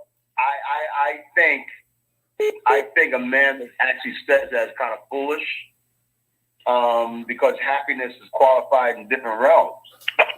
There's an old phrase, happy wife means happy life. And men have been saying that for years. But reality speaking, if a man is not happy and the woman's doing something wrong not to make him happy, you understand what I'm saying? The correlation holds true. Happy wife, happy life. But there is no cute little prose that says about a man being happy. Well, Sam, you understand what I'm saying? So, Sam, I would say no woman can make any man happy, and no man can make a woman happy. No one can make you happy. Your children can't make you happy, and you can't make your children happy. So, especially as adults, if you're not bringing it to the relationship, you just might be a drain on the other person because you haven't figured out how to make yourself happy. That's a good way to look at it as well. But here's the cool part. I don't think anyone needs another person to make them inherently happy. You got to be happy within yourself regardless. Hey, hold on, Sam. Sam, do you have a computer on? You're getting some feedback. If you're listening on a computer and the phone, you're gonna get a lot of feedback. So no, Ted. Actually, my computer is off. Okay, someone's got feedback in the background, so turn off your computer or your television or radio. Yeah, I hear that comment. The beep just stopped. I don't have any idea why. So yeah. So Sam, what I'm saying is, and this is the corny way to say it is, happiness is a state of mind, right? So no one can give you your state of mind. That's something you have, you own every day of your life, and there's nothing anyone can do. No one, Sam, no one can give you your state of mind. And perhaps part of the problem is that people confuse excitement with happiness, and they think as long as they're excited, they're going to be happy. And if you don't excite me, I'm not happy. And I think that's where it starts to fall apart. Well, let me ask you something, brothers, real quick. Because just a few years ago, before this Me Too junk went full blown in America, I had a couple of sources of mine real close. They was telling me that they done left and went to Rio de Janeiro and a couple of other places overseas. And they talking about, man, they was the happiest time they life. But when they came back to America, reality hit them again. So you explain to me situations like this. Okay, so and that's what I was just saying. See, that may be they had an exciting time and they think that's happiness. And this is where I think the problem is. They had an exciting time in Rio, and see, happiness has nothing to do with your external environment. It has to do with you. So if you have to go to Rio to be happy, that may be saying more about you than the other people in your life. I agree. Yeah, Ted, we agree with that statement, but here's an example.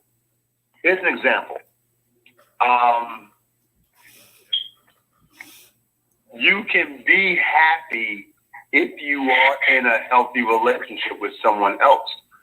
Your happiness comes from within. But there are external forces, and we're talking about women, that can make you happier. Well, you think what I'm saying? Well, example, I would say. Let me, excuse me, gentlemen. Let me get this out. Tomorrow is my birthday. Damn, Sam, you're getting old as hell, man. Damn, I don't know if you'll be able to dial that number. Can you see the numbers on your phone anymore? My beloved, you're only a year behind me. So with that being said, my woman who lives in Maryland, and we've been together for 6 years. And the funny thing is, this is what I truly believe. The less you talk, the less you have an opportunity to argue with the woman. Right? Yeah, that's an unfortunate comment. Like, so that guy's you walking on eggshells. Yeah, my mother and father married. I understand, and you had an example. So as long as you believe that, you'll be right. But that's not a man with power. So if you're gonna have power in your life and in your if a woman is sucking power out of you, that's a whole different conversation. I mean, then you probably better off being single. Because what I'm trying to say is, we all know women like to yeah. You got the freedom of speech, absolutely, but I got the freedom of not to listen, and that is my power. I got the freedom not to listen. What you're describing. So go ahead. What? Hold on, Ted, let me finish. I said go ahead. I said go ahead. My woman said, I'm coming up there to spend the week. I'm afraid of this COVID shit in New York. And she's in Maryland. She got it worse than us now. And she said, I'm coming up there. I'm like, baby, you don't have to. She's like, I'm coming up there because one, I missed the man I'm in love with because of COVID. And I want to do this and do that and do this and do that. I said, cool. Guess what? That makes me additionally happy because she wants to do something for me. I got it, You Sam. understand what I'm saying? So you don't need a woman to make you happy. You got to be happy with yourself. But a good woman in your life could only add to your internal happiness. Well, what you said That's all I'm saying. He brings an enhancement to your happiness.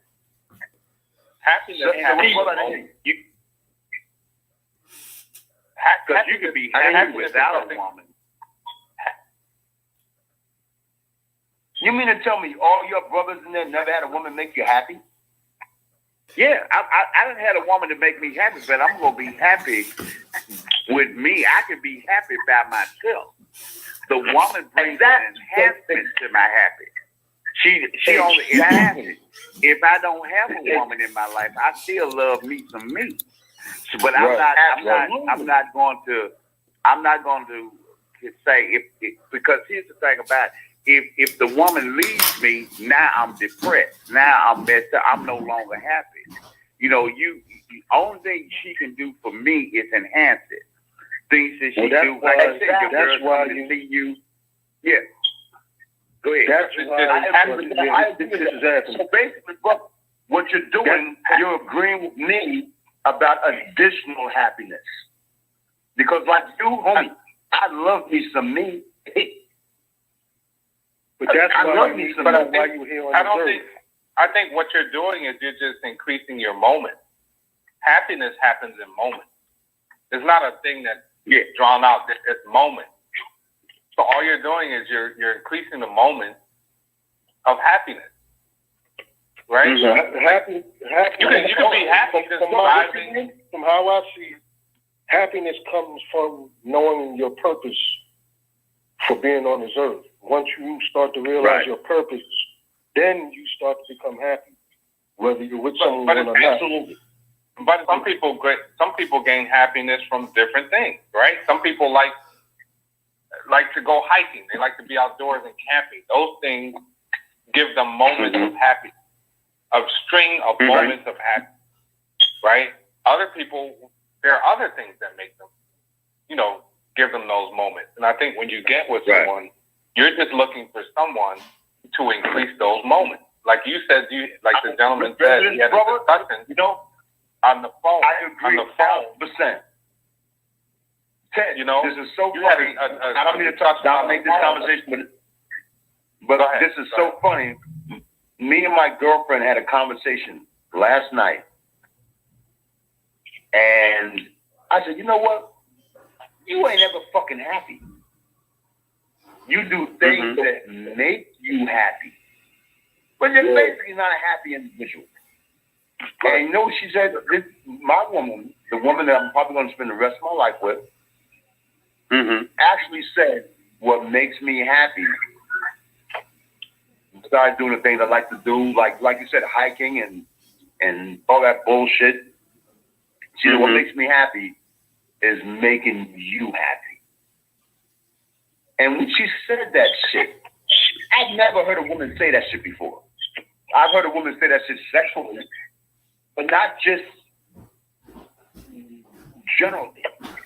And when she said that, I had to say, baby, I love you. I'll talk to you later. Because it actually touched me that this woman, and I will tell you, brothers, I will make all y'all cats jealous. When my woman comes in, she'll say, yo, I'm going to do this, and I got to say this, Ted. This woman will say, all right, baby, get out the kitchen. I'm doing my thing. You want a sandwich? I'm like, yeah. What kind of sandwich you want? I want a turkey sandwich, but I don't even get meat. She said, okay. 3 hours later, I ain't got that turkey sandwich. And I'm, what's up with a turkey sandwich? Oh, baby, you know I got to make homemade bread. Well, she'll actually cook a turkey just to make She's stroking your ego. That's what she's doing. She's stroking your ego, making you, making you stick your chest out. That's who she is. No, brother, that's just who she is. I'm not saying that she's not good food, brother. Hey, so listen. I'm gonna pour water on everything that you all are saying about happy, and I know I created this title. Are men happier without or happier being single, right? So I'm gonna say this: any human being who's living their life and saying, I just want to be happy, that's a human being who has like no ambition. They really don't want anything out of life. And I like, I like, and I'm going to put this word in the YouTube chat. So the ancient Greeks had it right. And they have this word, it's called eudaimonia, eudaimonia, eudaimonia. And okay, Ted, I don't mean to cut you off, but most ancient Greek males were homos, bro.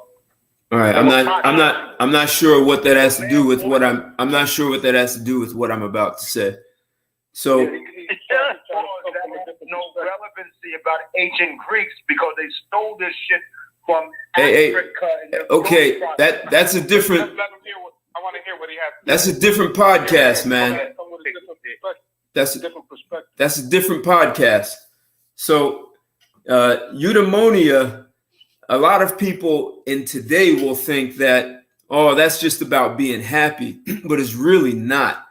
They say eudaimonia, happiness is, like I said, it's a state of mind, but eudaimonia is really like kind of the fruit of your effort, right? So if you accomplish something and you go through a struggle to accomplish and you overcome the obstacles and you fulfill the thing in the face of whatever was there, you learned something new, you learned a new language and you master it, that's getting to a state of eudaimonia where you actually have earned that right for this happiness. It's not excitement, right? Because I'm going to say, when you talk about your woman enhances your happiness, that's not even happiness. That's just that's a biochemical secretion of dopamine and oxytocin, and it feels good. And as men, we have something called vasopressin. Women don't have a lot of that.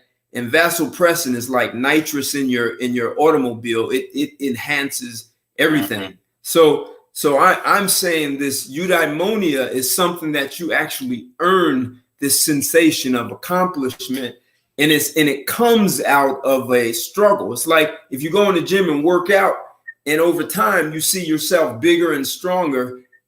That's how you earn. Like eudaimonia is something you earn. It's not something that's just you just sitting there and meditating, or someone did something to make you feel happy. It has nothing to do with that. So people who just want to be happy are really cheating themselves out of life, is what I'm getting at. How about this, bro? Excuse me, gentlemen, Ted, I totally understand what you're saying, but I totally disagree because you sound like the brother who is just not happy, or a woman cannot make you happy. A woman cannot make me happy. That's what I was going to say. Listen, bro. Happiness is an emotion. It's temporary. It comes and goes. 90 seconds. Like Mother said, it's a moment. But some moments last longer than others. So to say what you're saying, yeah. People who say, I want to be happy, yeah, hey, I want to make the world happy, okay. But the real motherfucker should think about, like the brother said, happiness is a moment, about doing what you can do to extend those happy moments. 60 seconds. Telling the brother don't want to be happy. I didn't take that. I didn't take that from what he said. Yeah, men don't. I've never heard no man say, "I just want to be happy." That's a female characteristic. Men, No, I use that because Ted said when people say they want to be happy, they ain't got nothing to say. They ain't thinking about nothing. All I'm saying is the way you sound, and we had conversations. Hey, sorry, Jim. I've had a couple of guys say that to me. So, like you said, that might be a female thing. And considering these guys raised these days, that might be the norm because, a lot of guys got a lot of estrogen in them these days. I just wanted to expound on what you said. 10 seconds. What I want to say bottom line is is we all want happiness, bro.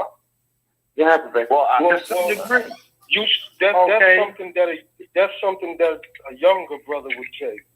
As Okay, you start so to what get about older, you contentment, start to bro? realize that it ain't about just being happy. It's about finding your purpose. Well, yes, but And you know what? It's not being about what fulfilled, people not say, happy. it's what people do. And you don't have to say that you want to be happy. You just get out there and do it. You travel. Okay. You go hiking. You don't have to say it. You just do it. So There's nothing when these wrong women with talking about, you know what I'm saying? What? The contentment part, that's hard for the brothers. The contentment. Well, so see You know what I'm saying? I don't think these dudes content. what I was talking about is having a fulfilled in your life. Not like you can literally sit in a room in the dark and be happy. Like I can give you exercises and you will be happy. Exactly. Absolutely. You can, but the bottom line is, you can sit in a room. You can drive and be happy, but you got a two badass chicks with you, butt ass naked. Yeah, that's see You will be happy. this. That's just No, see what he just described is excitement. See, people confuse excitement with happiness. That becomes the big challenge. And you've accomplished nothing in life. Like that's no different than being a drug addict. The drug addict gets off on dopamine highs. That's why they do drugs. Drinking, exactly. That's just dopamine. That's not happiness. I'm confused. Gentlemen, I'm confused. Please help me out. Go ahead. Are you saying happiness doesn't exist? Basically. See. That's my case. And contentment is it. All us can. It doesn't. I say it does, but like I said, I'm part of what Ted is saying. I agree with. It's what the things that I do in life, the things that I accomplish, brings me that level of happiness. I'm gonna use the word happiness. That's what brings me in. Now, when we talk about men, are men happier? Do men want to be single more? Some brothers are happy single because that's just them. But again, some men are really not happy single. They're still dealing with those issues from other females and how their mama treats them in life. A lot of men, like we said, have been raised without male balance. So a lot of us men, while we really are trying to be single, it's because we have that female thinking. We're bitter, we're mad, we're upset. Like I tell men all the time, man, you got to love from you. It ain't always about how fine a gal ass is and this, that, and another. That can't be your sole happiness. What are your accomplishments? Like, what are your goals? What are your values? Yeah. Hey, Rob. The problem is, Robert, they ain't content. And, the eyes of man ain't never satisfied. That's what the book say, man. But God is content. A lot of times a lot of times men are not content. They have their eyes rolled. We always gonna see beautiful things.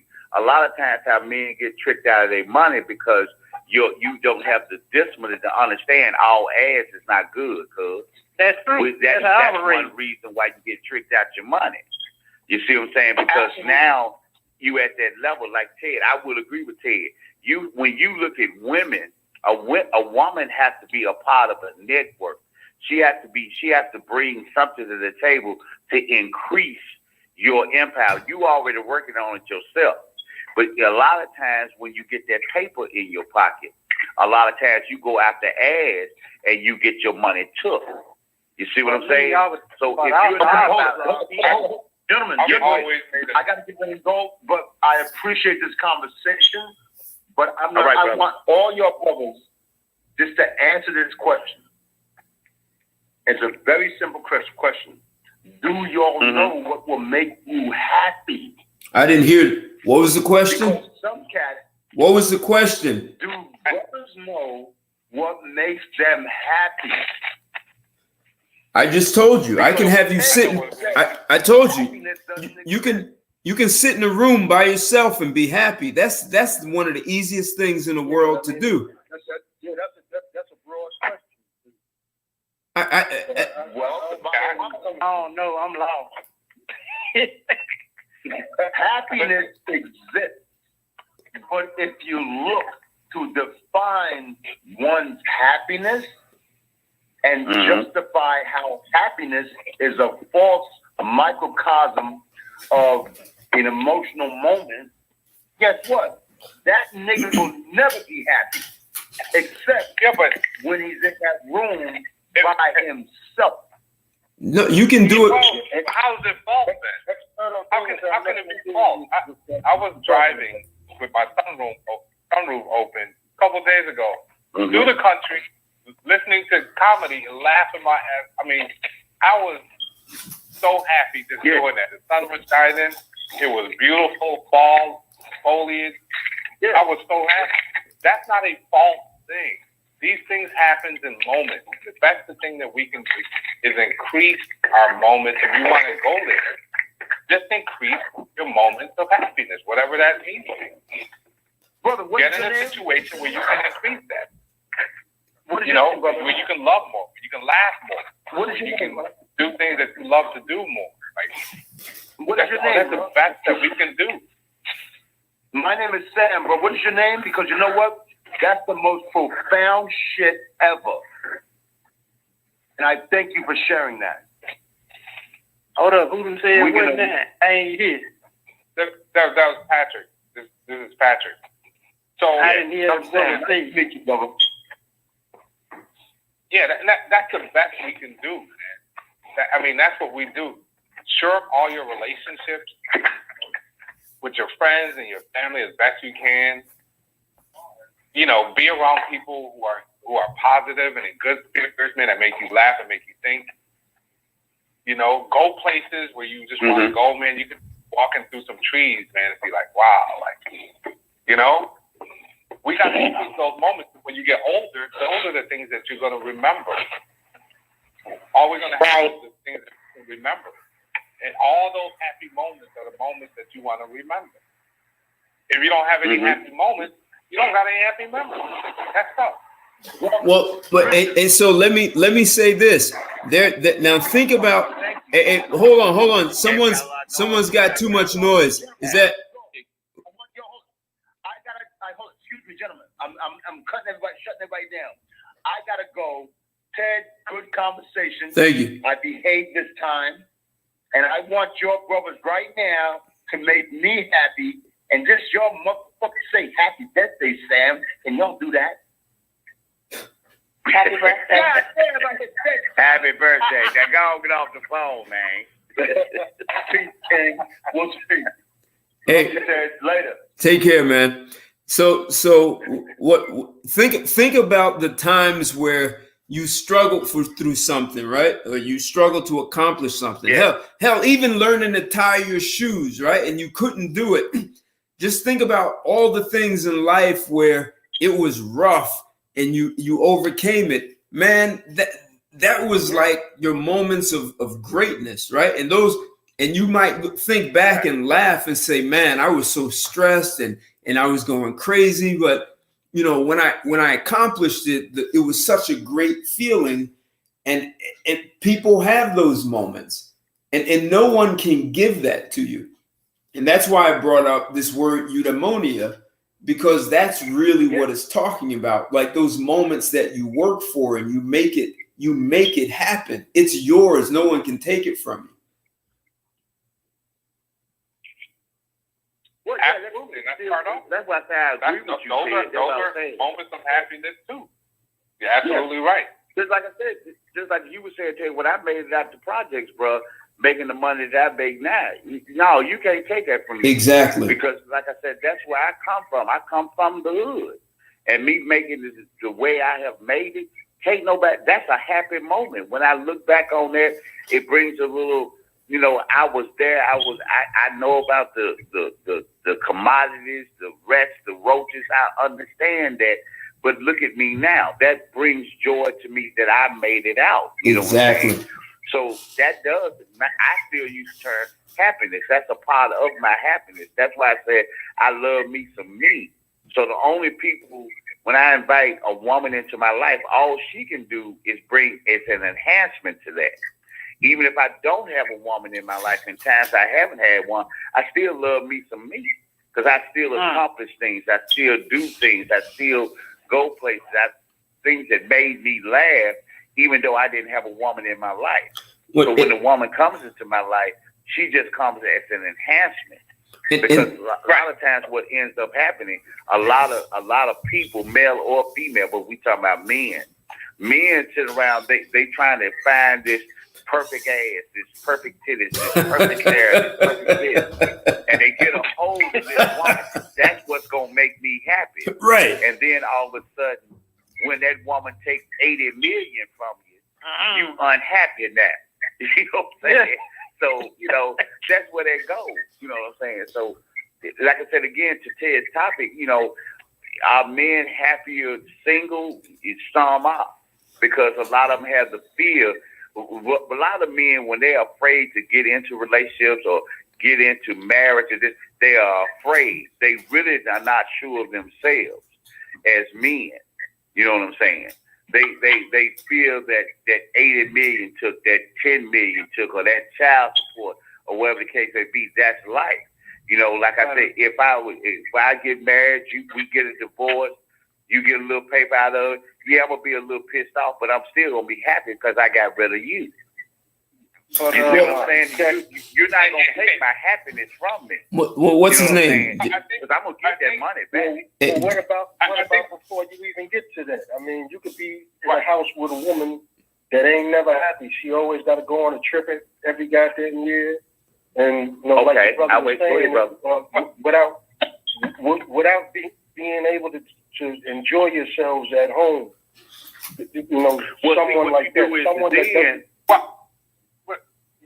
we weren't. I'm not there to make her happy. If I can't make her happy, I need to dismiss her, because what ends up happening, if you got a woman that's always pissed off in your home, you got to look at yourself as to something you doing. Well, a lot of times you don't have anything. If that person is unhappy. Yeah, I want to enhance some of their happy moments, just like they do me. But I don't want to. They have to make somebody happy. I want a happy person. I want somebody who smiles a lot, who laughs, who's intelligent, you know, positive, and those are the people I like to be around. I don't want to be around somewhere where I got to work. It's a job to make them happy. Right. If they are unhappy individuals, I can ask you why you're unhappy. And if you want to give me a bunch of nagging, a whole lot of talking, I'm not going to let you drain me because you're unhappy. Exactly. I leave you where you at. That's another thing. That's what I was trying to say. And that goes back to what the brother was saying earlier. A lot of people don't, not just what we're talking about. A lot of women don't have goals. People that don't have goals in their life are not happy. Right. Well, their main goal is to get with a man to a lot of these women today, they still have that old school, like brother, I think it was not Ted, but one of the brothers was talking about, a lot of women want the traditional man in their lives, but in actuality, they don't have any goal. They thinking on the housewife level, but they still want to be the modern woman. Here's the reality behind it. Women cannot I tell this men all the time. If you don't have any goals yourself, you're going to attract women that don't have any goals. That's just a reality behind it. And a lot of times, man, we got to get past the ass and the titties. When we have a conversation with women, and if these women do not meet our standards, stop fucking with them. Right. I'm with you. You're wasting your time.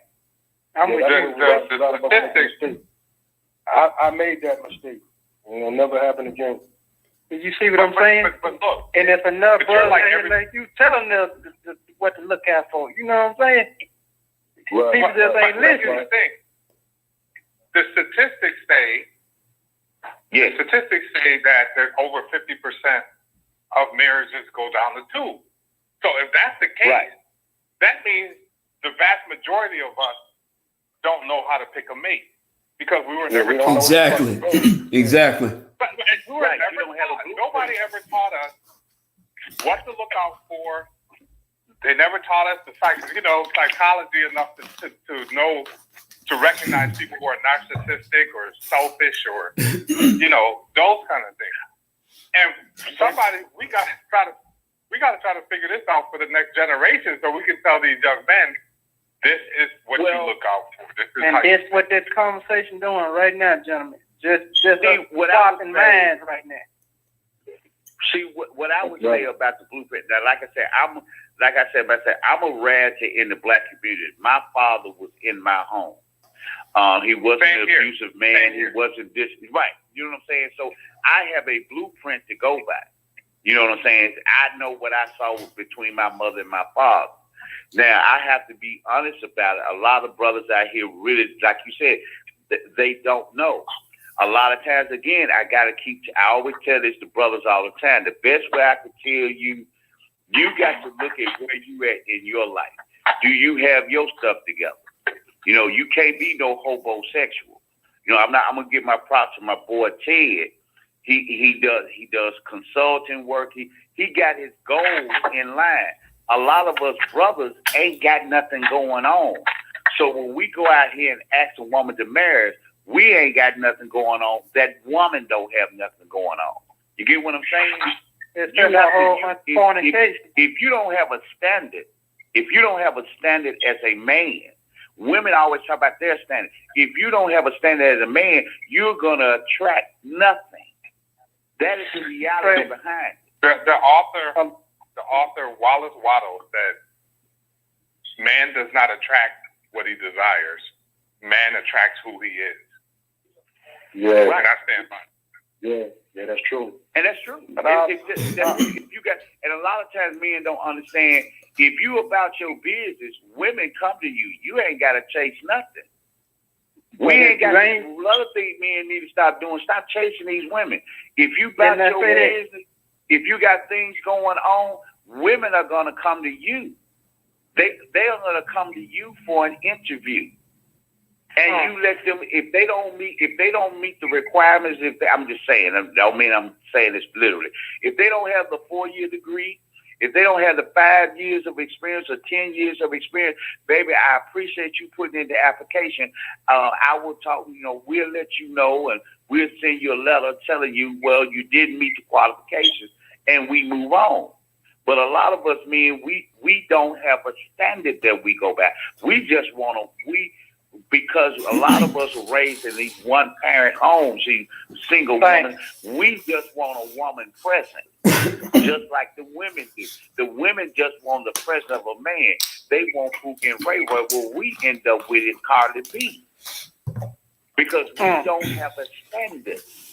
That's how we get the Cardi B's. That's how we get the fine-ass gal to take us through divorce court, because we don't have a standard. So I'm. You know what I'm saying? I'm gonna. You don't have a standard. A woman got to have a network. Go ahead, Ted. I'm gonna add something that I've done a show on it already. So I grew up with both parents. My parents died when I was 21. And I'm the oldest of 4. Yes. But so growing up with both parents, it's good. Except you have to remember, for thousands of years, most marriages were either straight up directly arranged or semi-arranged. Like your parents were hunting or looking for a spouse, and they had candidates in your environment, right? And there was some reason, maybe, my family had 50 acres and Gidget's family has 50 acres, and we grow food and they have cattle. Or, I have, my company makes the soft drink, Coca-Cola, her company they make bottles, right? So together we make a unit, right? A new thriving organization.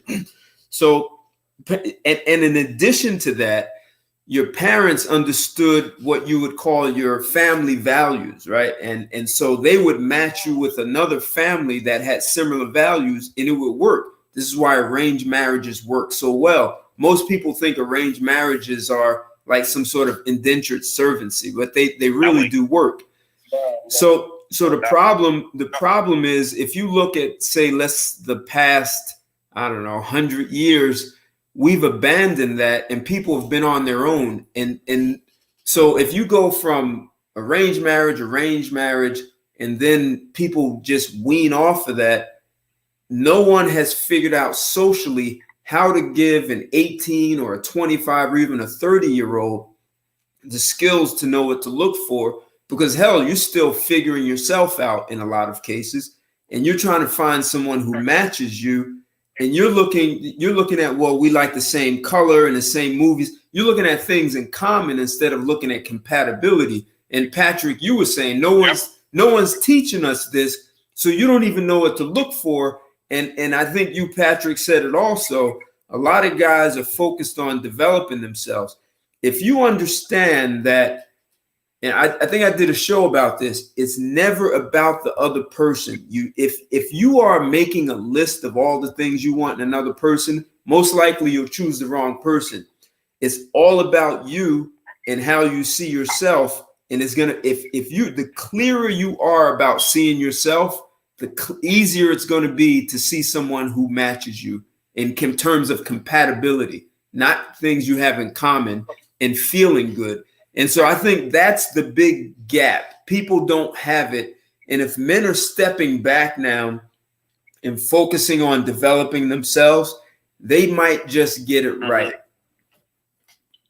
Yeah, but you know what? You bring up a very good point, Ted. You bring up an excellent point, and about arranged marriage. And one of the reasons why arranged marriages work well is because, especially when you're younger, getting married, at a younger age, because your parents know you better than you know yourself. Exactly. You just know what you like. Exactly. You know what you like. You know what you like in a woman and what turns you on, but you don't know. But your parents know all your little idiosyncrasies. They know all of your little insecurities, all that stuff. Now, how many times have you guys seen a friend of yours with a woman, and you're like, dude, this is not going to work? You think that in your head because you know your friend, because you're objective, and you're standing from the outside. You could probably somebody better for him than he can pick for himself, because you're standing outside. You're objective. You know that you know what he likes. You know what his tendencies are. You know all of that stuff. And you can probably pick a woman that he might be able to get along with better than he can. He's just looking at what he likes, visually and that kind of thing. Right. Well, a lot of times, like Ted was talking about with the arranged marriage, the only thing that I would say, this is just my opinion. I could, because Ted might know a little bit more, did a little bit more studying on it than I have. But the arranged marriage thing is solely to keep money flowing. Usually in that arranged marriage type of thing, the only thing we're supposed to do is produce heirs. That's all we're doing. There's really no connection there other than for the financial gain.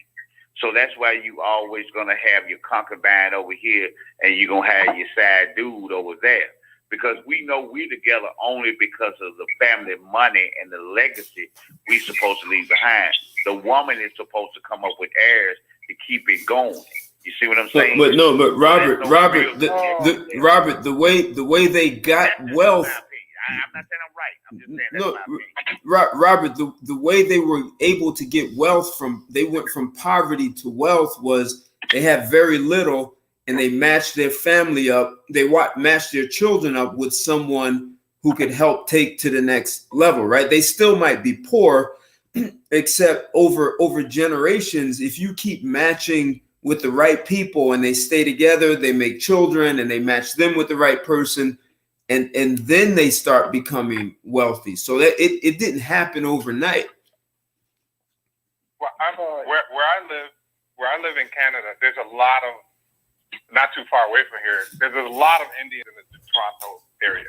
A lot. Like they immigrate here like a lot. Right. And so I've gotten to know some of them. And, you know, some of the arranged marriage type of things that they go through. So it's not just for money. It's for lineage. See, your family projects out into the future. Exactly. Your offspring is supposed to marry. Yeah, like, it projects everything out. That's a spiritual. That's a and so what they do is they have the parents get together.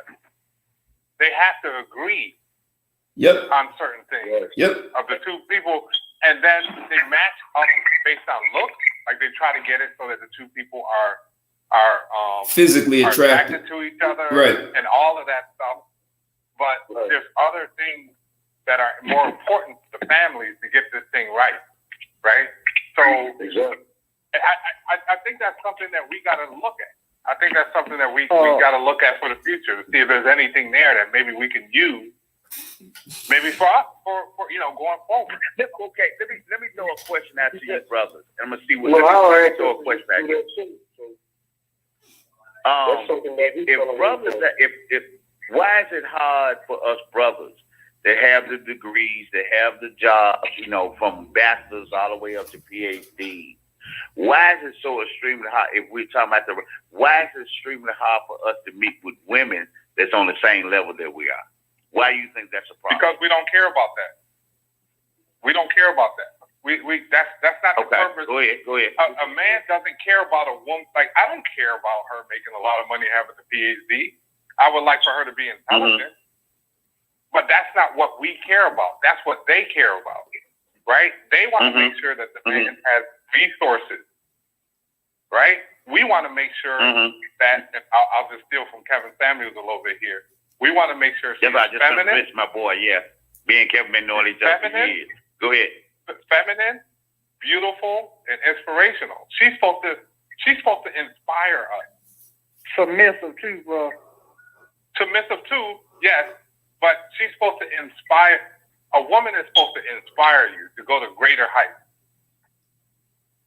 Well, see, then that's where this is where I add. This is why so many men, you may see them when they come into money and they marry certain types of women, because if you want to open doors, you may already be a multi-million, you may be worth $100 million, and you marry a woman who can open doors for you, so you can now invest in a direction, and you don't have to spend all your time trying to get connected with some people. This woman can just, her family, her father, her grandfather can open doors.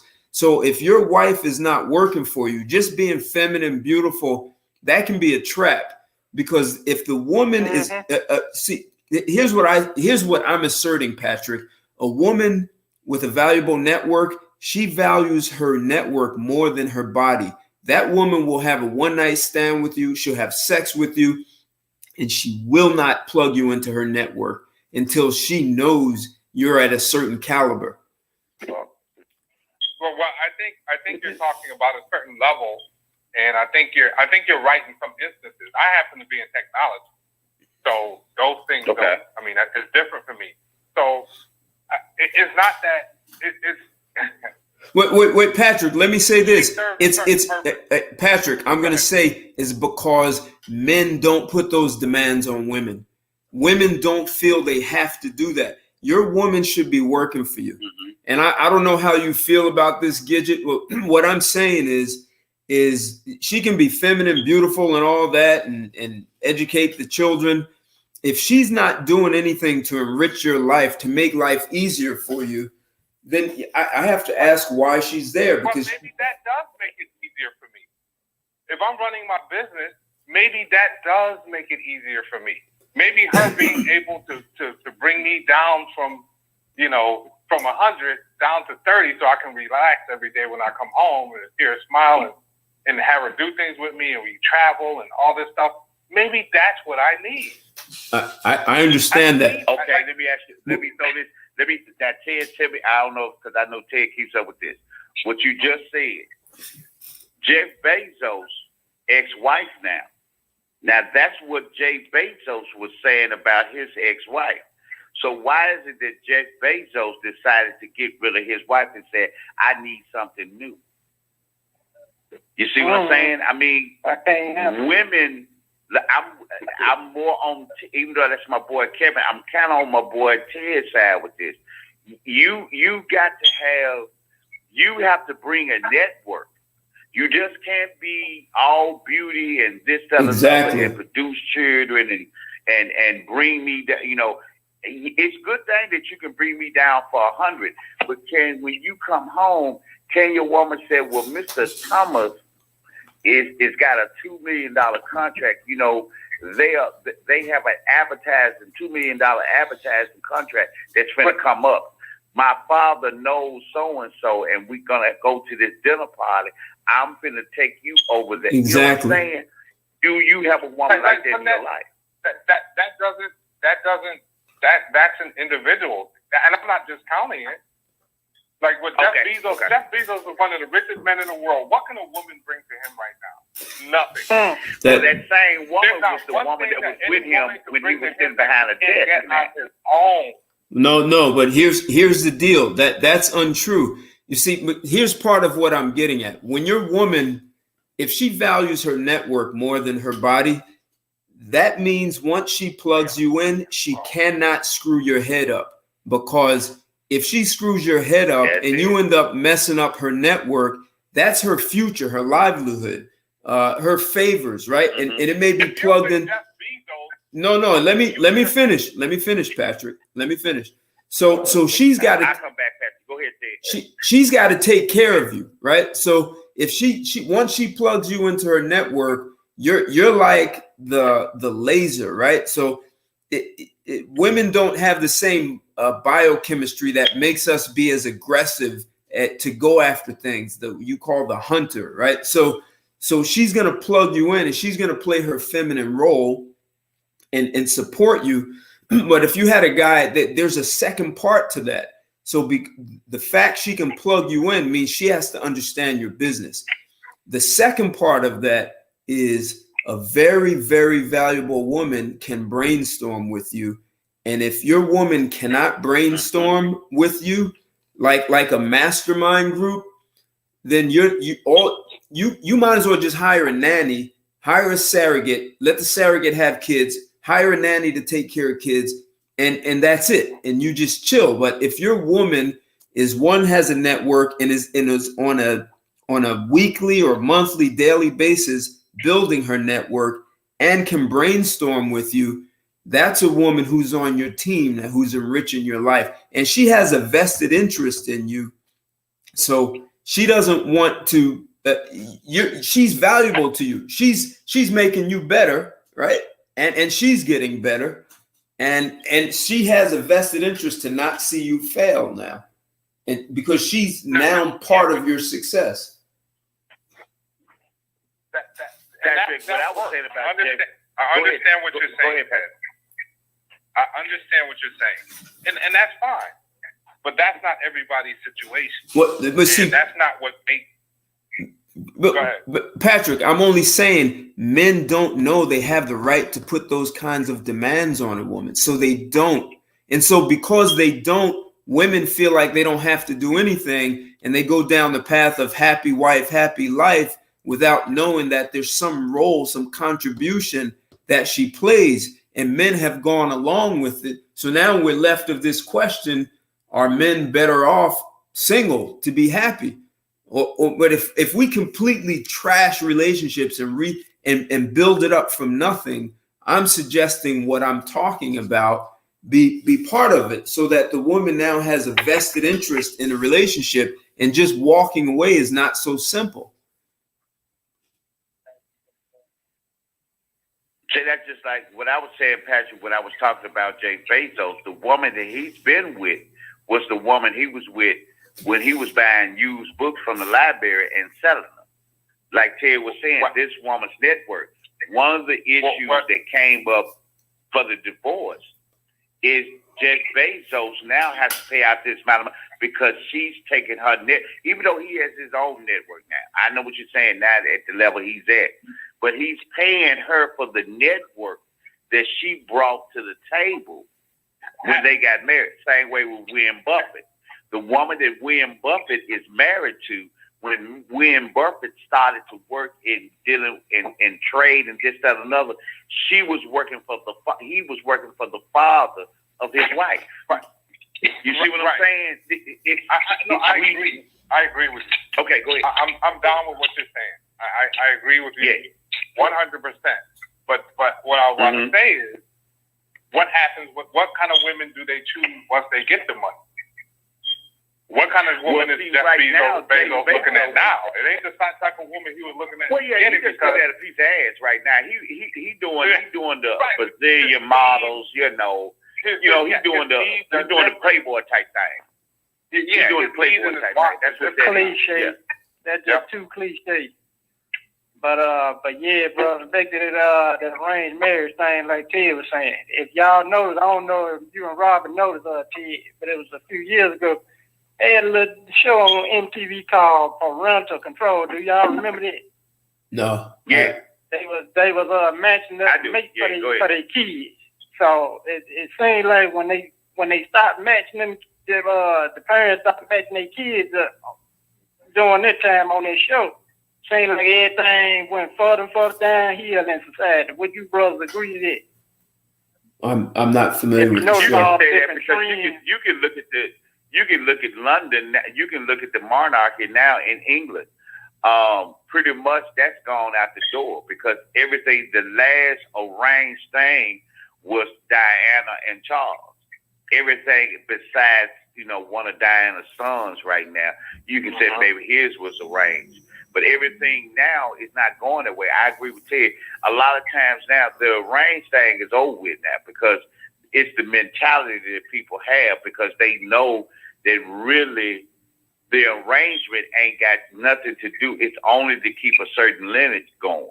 Like I said, which is important. But that's what that's about. You know what I'm saying? That's the only part about with the arranged thing. What I would say I would disagree with Ted on, but everything else I agree 100% on what he's saying. That's the only part about the arranged thing.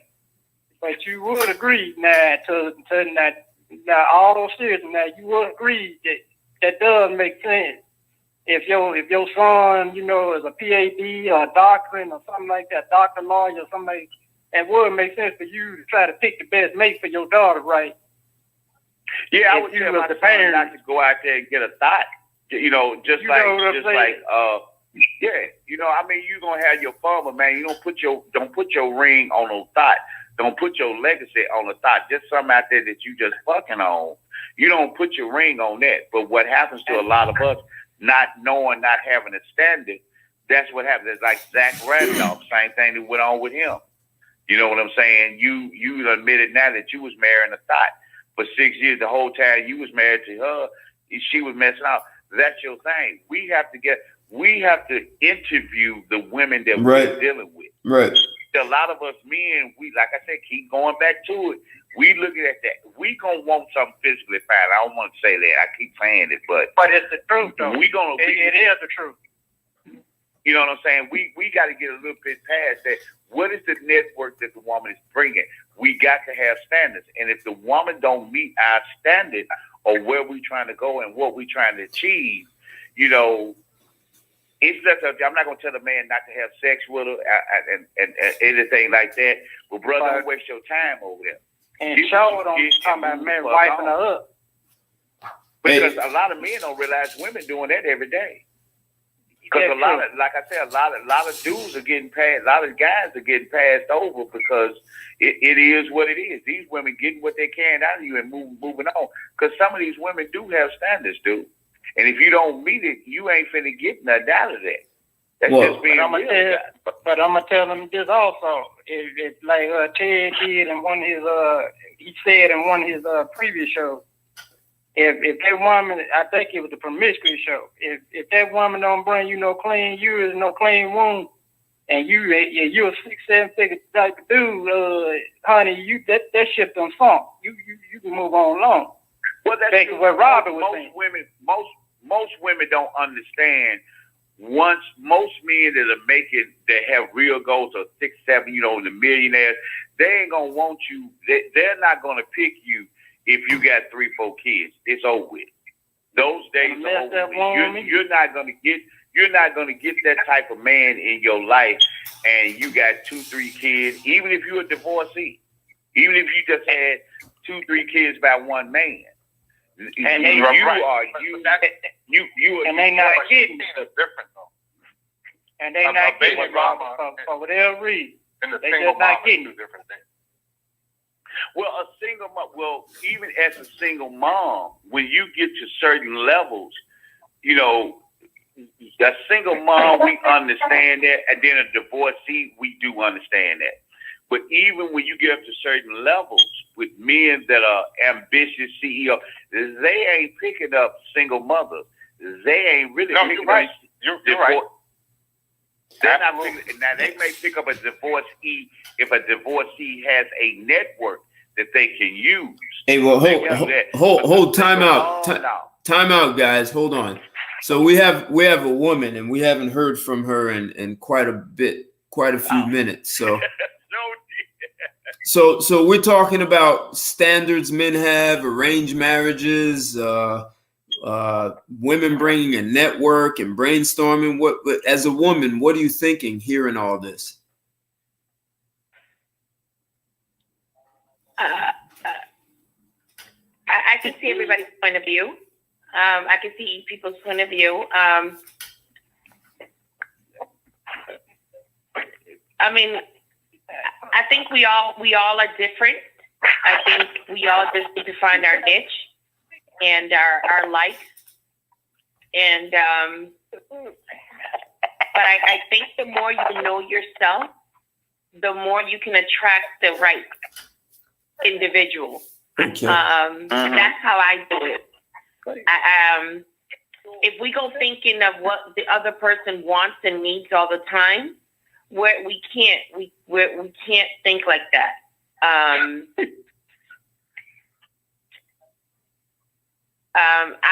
I'm glad there's no arranged marriage for me, just because my parents grew up, religious, and that wasn't going to work for me.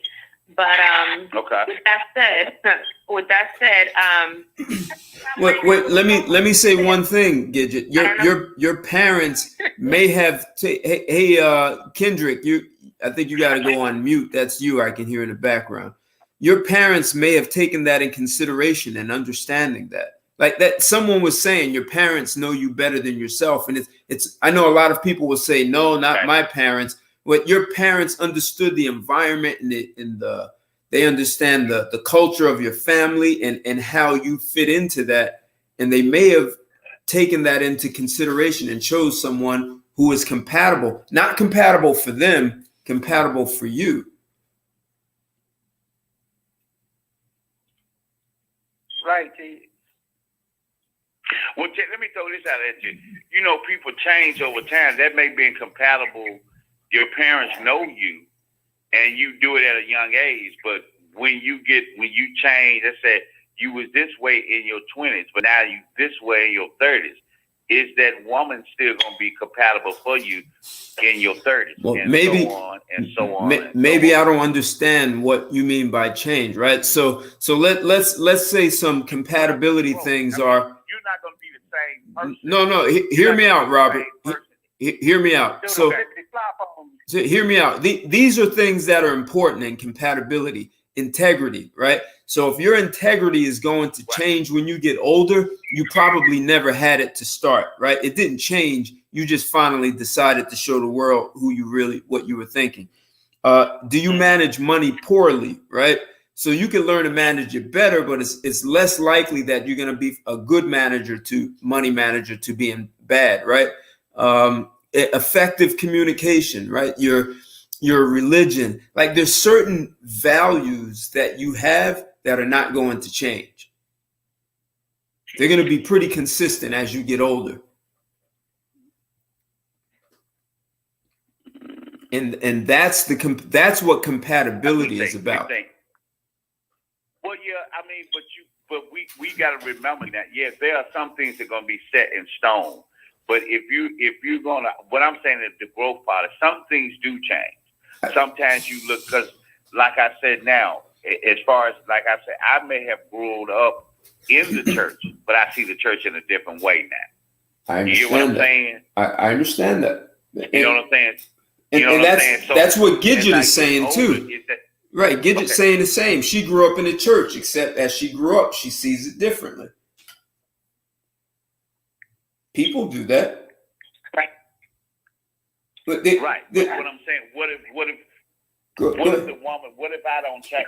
What I'm saying is I'm changing, but I'm not the same person I was in my 20s.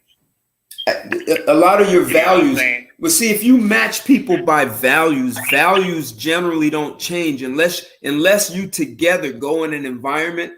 If you get arrested and go to prison, then your values will probably change, because the values you had that your family gave you might get you killed in prison, right? But if you're married to someone and you're in the same environment, year after year together, if your values are going to be the same, and if they change, it's going to be because you're in an environment that, you've got to, now you're not saving money. You're in an environment where people invest money, right? So it's not about saving, it's about investing. And so you're going to learn that together as you grow together. Right. But I would say your values pretty much stay the same. Like if you have integrity, you're going to have integrity at 20 and you're going to have it at 80. Okay. Gidget? Yes. Yeah, I was waiting to see if you had a comment, because like I said, you had got in. Both of us guys been talking all night, so go ahead. Oh, it's okay. No, I enjoy listening. Yeah. But no, I think for me, just knowing who I am and my values, like Ted said, my values, my bringing.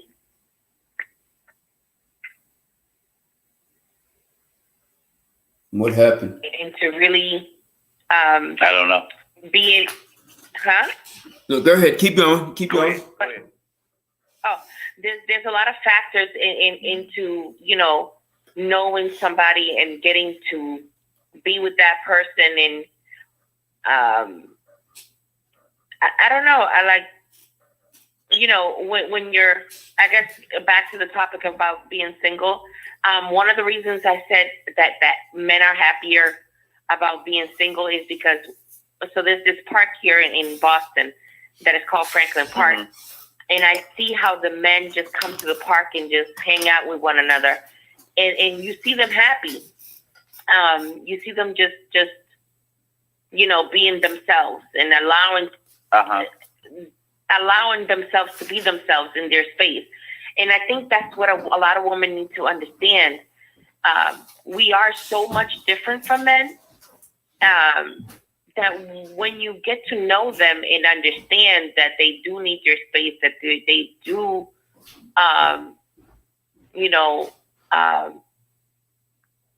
don't require much, but whatever they require, we must oblige. I think that's the part that, it can be iffy if that relationship, if that man just does what she wants and doesn't do what he wants. And like I said, I think the more you both understand and respect that part, I think it could work. A man can be happy with a woman if he knows himself and she knows herself, and they're willing to work with one another. I think they can be happy. And yes, they are going to need their space, and it's okay. But I think it could, they can both be happy, and if it really merits it, if they both want that, they can both be happy together. But I think men are happier when they're single. because they don't have to worry about, you know, the other person. I know so for me, I'm happy single, but I do want a companion. I do want partnership. I do want a partner. I do, you know, I do want somebody to grow old with. I don't like being by myself because you can, you know, you never know if something happens, you know. But with that said, I think I'm comfortable right now just because, you know, I don't have that responsibility of, you know, making sure that the other person's okay. But with that said, you know, you do miss talking to somebody, and you do miss, you know, the actual fun part of being in a relationship. Okay. So that was my 2 cents. And you grow with other people, right? You can grow with another person. Yeah. Right. And I think the willing and the want is key. You know, the willing and the want is key. Hey, Patrick, I have a question for you. You still there, right? What was that? All right, I have a question for you. You're up in Canada, in Toronto. How did you hear about me? How'd you find me? You're worldwide, Ted. What can I say? Worldwide, man. You just found me on YouTube, or?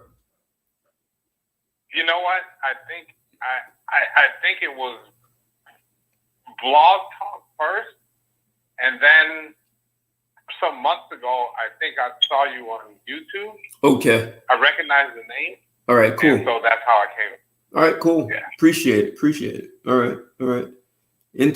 Last time I was in Toronto. Look at him trying to get a cheap plug. Come on, man. Hello, gentlemen. I've been sitting here listening to y'all for hours, and I get my 2 cents in before it all ends. Let's do it. Okay. Well, me, from my observation, I believe that depending on the situation of men now, and men are happier being single. With everything that has gone on, transpired over the last 50 years, and what men have discovered about female nature and their true agenda, I believe men that have that not only know the truth, but have accepted it, and actually have their shit together, or like you said, building this stuff. And then it's like being free, right? If you've never been free, and then once you get it, then at first you might be a little, uncomfortable because it's something that you're not familiar with.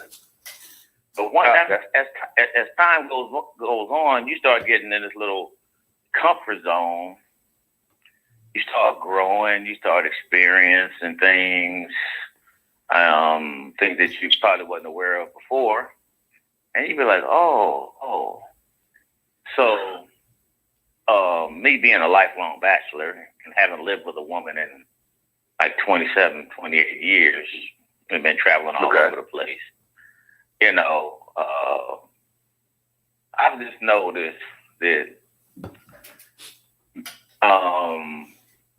like I said, depending on the guy's status, his situation, and whatever's going on with him, some of them, a lot of guys are not going back to the plantation.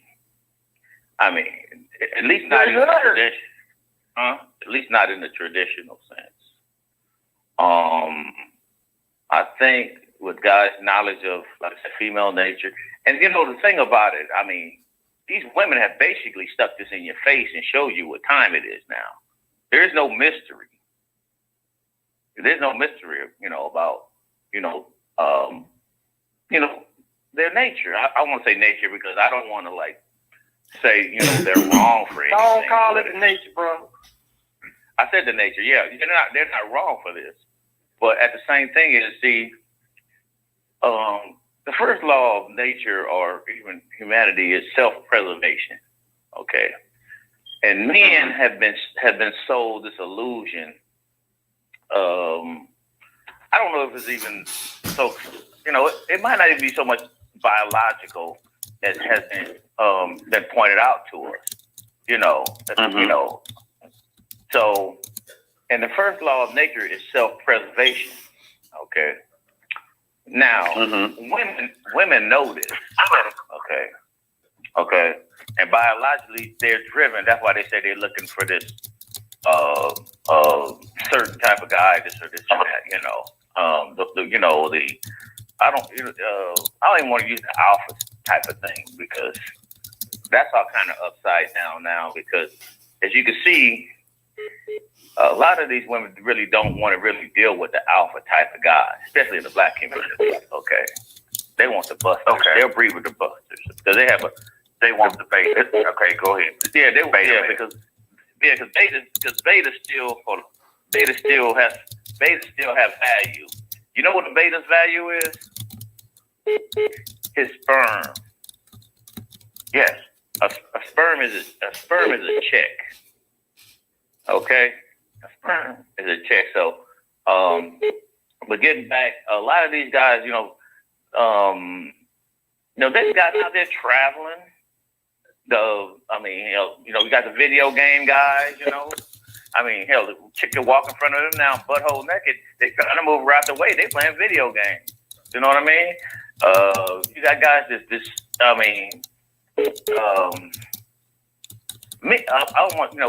I want to use the word men have evolved to understand the actual truth about things, And do women love you? You? Not really. I mean, they love the way you make them feel, how you can provide or whatever. Once that goes away, and all of that stuff is temporary. Like I said, I heard somebody say the hamster wheel earlier, and when I heard him say that, I thought that was interesting because that's exactly how she wants you. She wants you on the hand, and she's seeing when you're starting to slow down. Your dick might not be getting as hard as it did one time, and now, she's starting to trip now. She's like, oh, I'm just saying, look, I'm just throwing that in there, or as an example. So I'm just saying, from what I've noticed, depending on the makeup of men, and I'm a red pill type of guy. I'm in the manosphere. I look at videos all day long while I'm at work getting paid or whatever, and I'm looking at them, and I'm doing my self-analyzation. And like I said, I love traveling. I'll be out of the country next month, and I see these guys taking off, right? And I heard Razorback, Kendrick over there say something. One of the guys running down to Rio and all of this stuff. And see, that's while you there, that's all fantasy.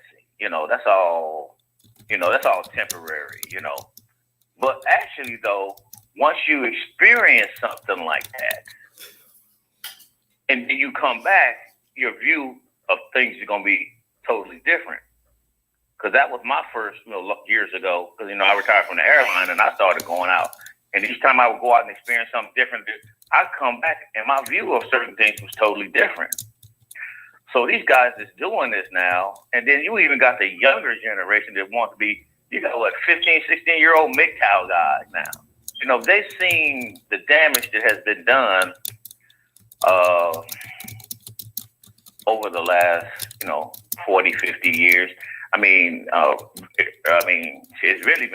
It really destroyed the black community, but other races that were not strongly patriarchal, let's say, have suffered.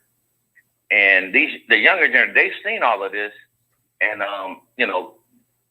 they're kind of like seeing these things, and they're this MGTOW, red pill, SYBM, all of this stuff in, and they're like, hey, I don't want no part of that.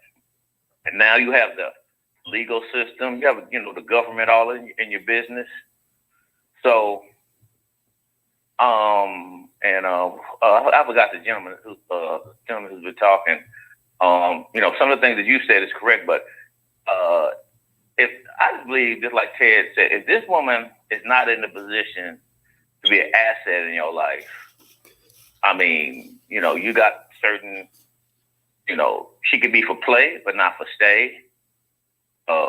That type of situation. But once you put somebody in a position, and if you're not trying to get anywhere or have anything or whatever, then, that's fine. But the funny thing is, she's really not trying to do that, but she don't want a guy, but she wants a guy who's trying to evolve to be,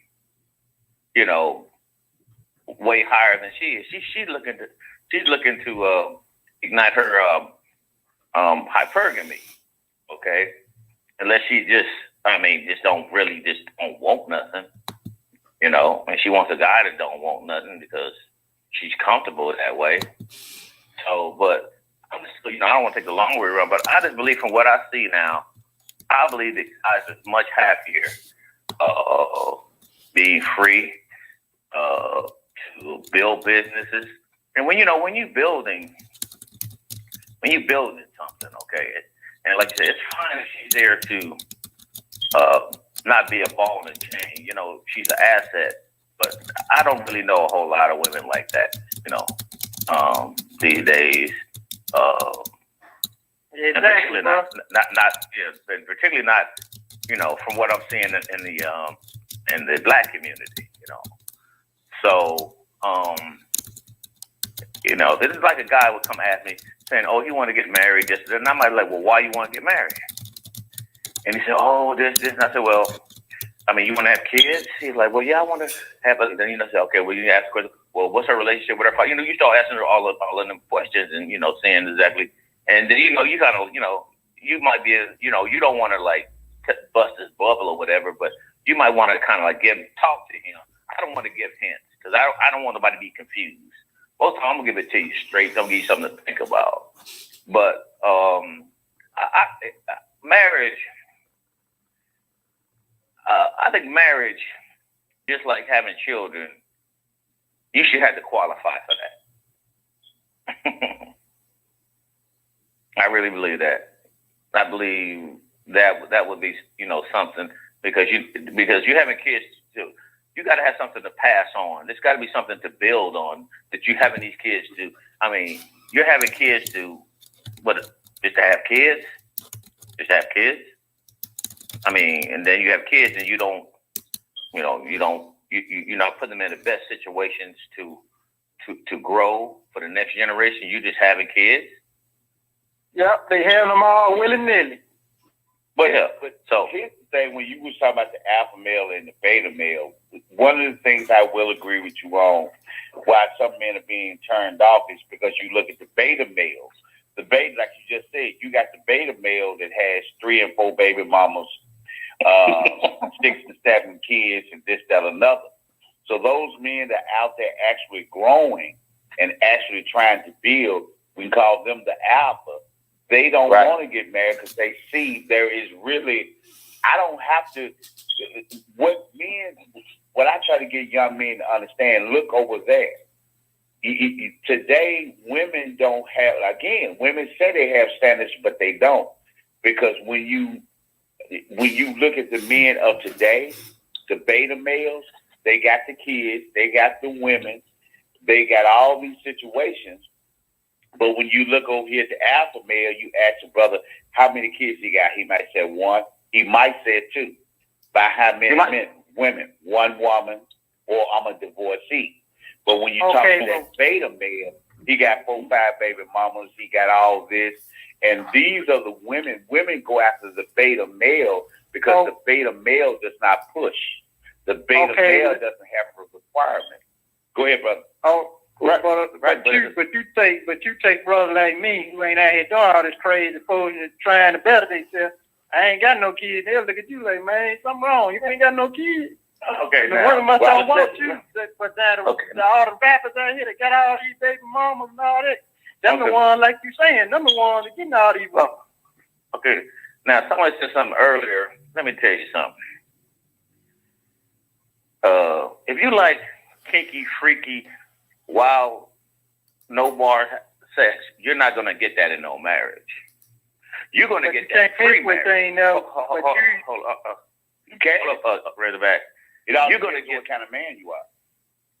It You depends can't mix on what you ain't the kind never of had, woman though. that you get. See, a lot of women men don't realize every woman has a freak in them. Well, but are you man enough to bring that freak out? No, See, you it's not, can't like mix I what said you ain't again, never had. you can get it. But like I say, a lot of times men are married for love. Men are married for, whatever reason it is. They don't have a status. Oh, yeah, hell no. What I'm trying to tell you is that, can you hear me, sir? Can you guys hear me? Yes. Hello? Yes, we hear you. Yeah. Well, we all know about the bait and switch, okay? Now, and I've experienced this personally, even though I've never been married, but I've seen when things start to change when they get comfortable or they figure they got you, or women. I had a son, or when I got my son's mother pregnant 20 years ago, or whatever. Okay, I saw the bait and switch. Okay, now all of that freaky sex or whatever. Did she giving you? I mean, and she might be feeling you at that time. When you're getting all that, she might be feeling you, or she found out she's doing all of this kinky stuff to get you hooked. Now, once you get her, once she gets secured, you're gonna see her pulling back, and you're gonna see the little changes. So, what I'm trying to tell you is, certain things, the best that you're gonna get from her sexually will be pre-marriage. Okay. Now, I can't, now she got a lot more to bring to the table than that alleviates that. But if you that or whatever, and once she gets there, and then y'all gonna get comfortable. I mean, I don't care how fine. I mean, I was with some women that hell, I never thought I ever would get tired of. Excuse me, we got a lady on. I don't want to make sure I use my good language, but that I wouldn't, would always be excited to get. But at some point, I start getting bored with them. Okay, and her too. So you're gonna get to this point. So I'm just saying that because something that Coach Adams said the other night, that marriage is not about sex for a woman.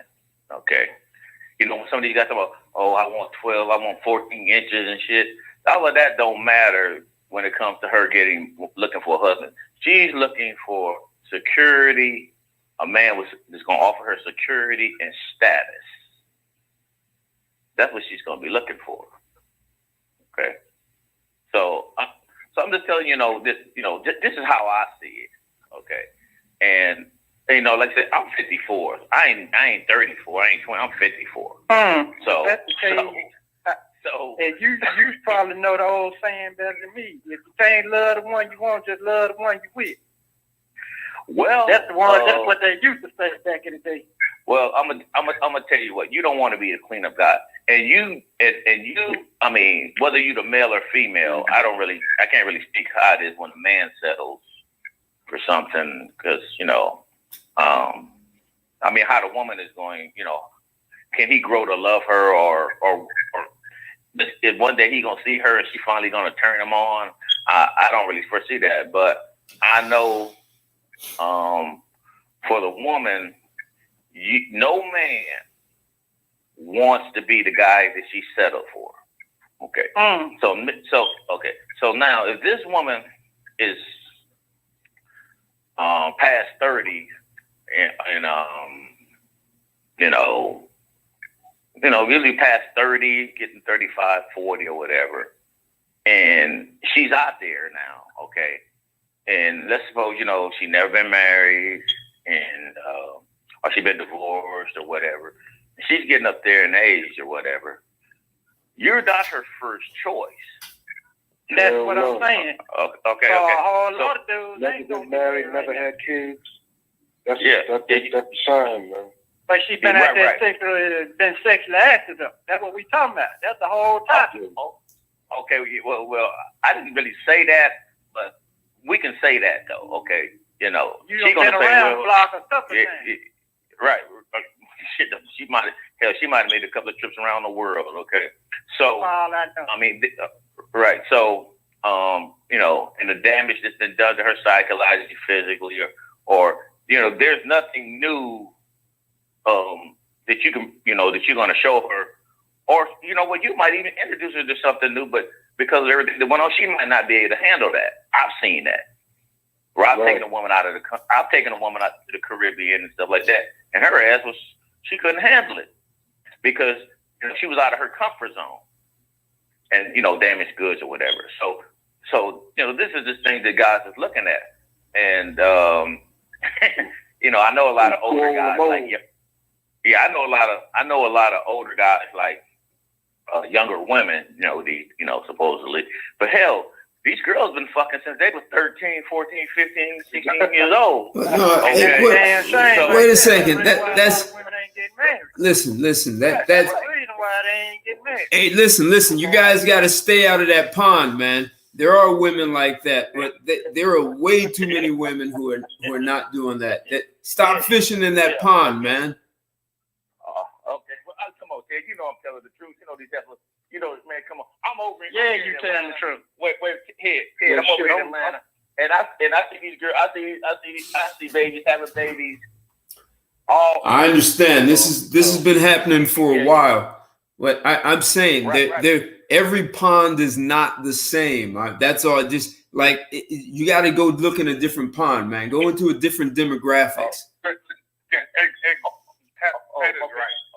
Okay, well that's true. That is right. So you're attracting a certain type of people around you, right? And that's telling. That's not telling of the people. That's telling of you. Well, that says something about you. If that's the people that's around you, and that's what you're seeing all the time. Well, no. If I reside in an urban area or surrounding area, or you know, I'm here in Atlanta, bro. Even when I go to Buckhead. Or I'm in wherever we go, you're gonna see that, okay? I mean, I'm in New York. I'm in New York. This is a major city. Right there. And you're gonna see that right there. You're gonna see it. I don't fish in that pond, man. I know, but I'm not saying that's the whole point. Matter of fact, you're not gonna see that as much up here because I'm in New Jersey. You ain't gonna see that as much up here as you do down south. Because I lived in Georgia for 9 years. Okay. And it's more socially accepted to date younger women. I'm 50, but up here, parents ain't dealing with that. No, I understand that, but I'm saying the real whore, like, yeah, there are lots of whores in the world. You can find that anywhere in the world, right? And some more so than others. There's certain ponds where you know it's happening. Like you just know that. Just stay out of that. Yeah, but you know, but it's not so much about the pond. I understand where you come, but I'm just saying that you know you want to get with a younger woman, and Ted is correct. You know. I mean, that's why some of these guys is, you know, flying over to Africa, some of these other, you know, countries and, you know, looking at the other culture of women to deal with or whatever. So, and I understand that, but I was just saying that even yet here in America, it may be in a lot of them other foreign countries, because some of the other foreign countries, these girls have had to do what they had to do to survive. Okay, you know. I got it, Reg. Where you going with this, Reg? Where you going with this? I got it. We got all that. Okay. Well, actually, I'm just going with the fact that the bottom line is, in this day and age, the way that the system is designed and what men have now become knowledgeable about, I believe that men being single is going to grow. I think that, you know, that's what I'm seeing. So someone says something important. We keep putting conditions on happiness that's influenced by a woman. So I think what he's saying is that men are letting women determine what happiness is. And when we had the guy Sam on the line who was talking about how a woman can make you happy, like, he was talking about all the things that perhaps a woman may say will make a man happy. But are men really choosing a life that makes them happy? Like Gidget, you were talking about guys who are in the park and they're just enjoying, the camaraderie of other men, and there's some joy in that, right? And it had no influence by women. And that's not to put women down, but I guess if men are letting women lead them and dictate what's happiness, what's unhappiness, what you should and shouldn't do, then men kind of get lost in their own manhood. Yeah, but don't you remember the social programming? I mean, they was even inferring that this was biological, by by nature, men are provider protectors. Men are this, men are that. Exactly. Who came up with that? Exactly. Who came up with that? Yeah, but nature came up with that. Okay, see, that's not came up with it. Wait a minute. Nature came up with that. Nature came up with that? Yeah. Who? Okay, so when the wars broke out, were the women going to fight it? When there was danger around, were the women going to step out in front? Or was it the men? Wait a minute. No, they didn't have to, because the men stepped up. Are you saying biologically? That's what I'm saying. The man being stronger, the man being the protector, was determined by biology. If the women were stronger and had all the muscles, then they would have been the ones that were protected.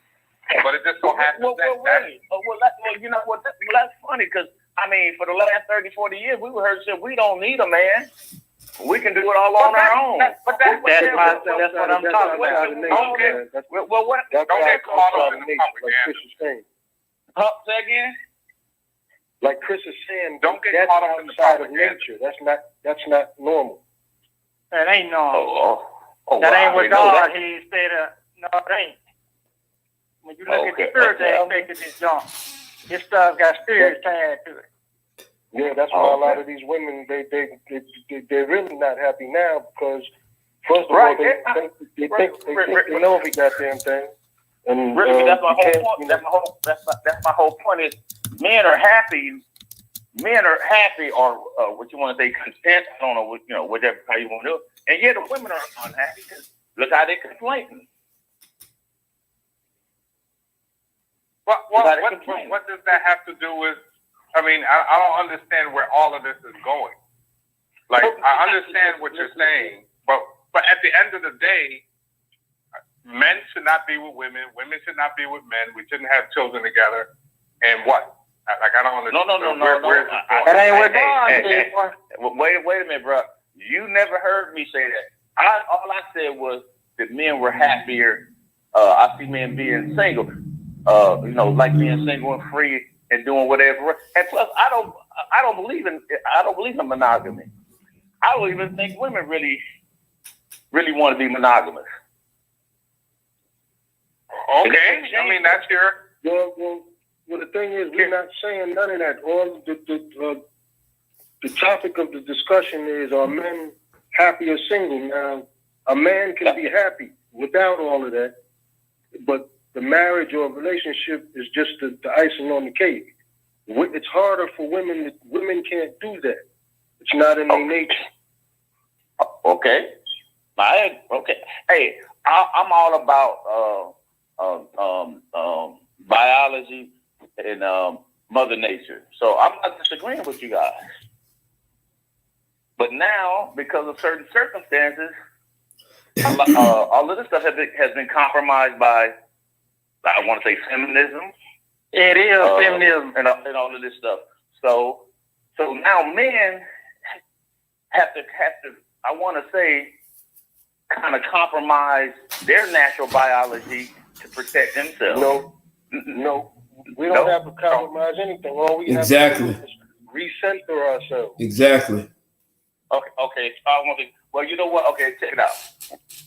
If a man or any species' natural biological makeup is to act this way and do this, but under the current regime, that's deemed inappropriate and you could get in trouble or, I mean, whatever can happen. Now, you cannot perform naturally.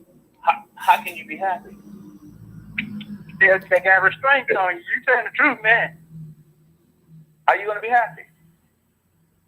Because you're making your happiness depend on a woman. Well, no, Yeah, no, that's and that also. Well, let me just say this. Also, when that happens, that means that you're becoming a conformist to society, to a society that does not support the natural order of things. So that means, like I said, men, we have to recenter ourselves in reality.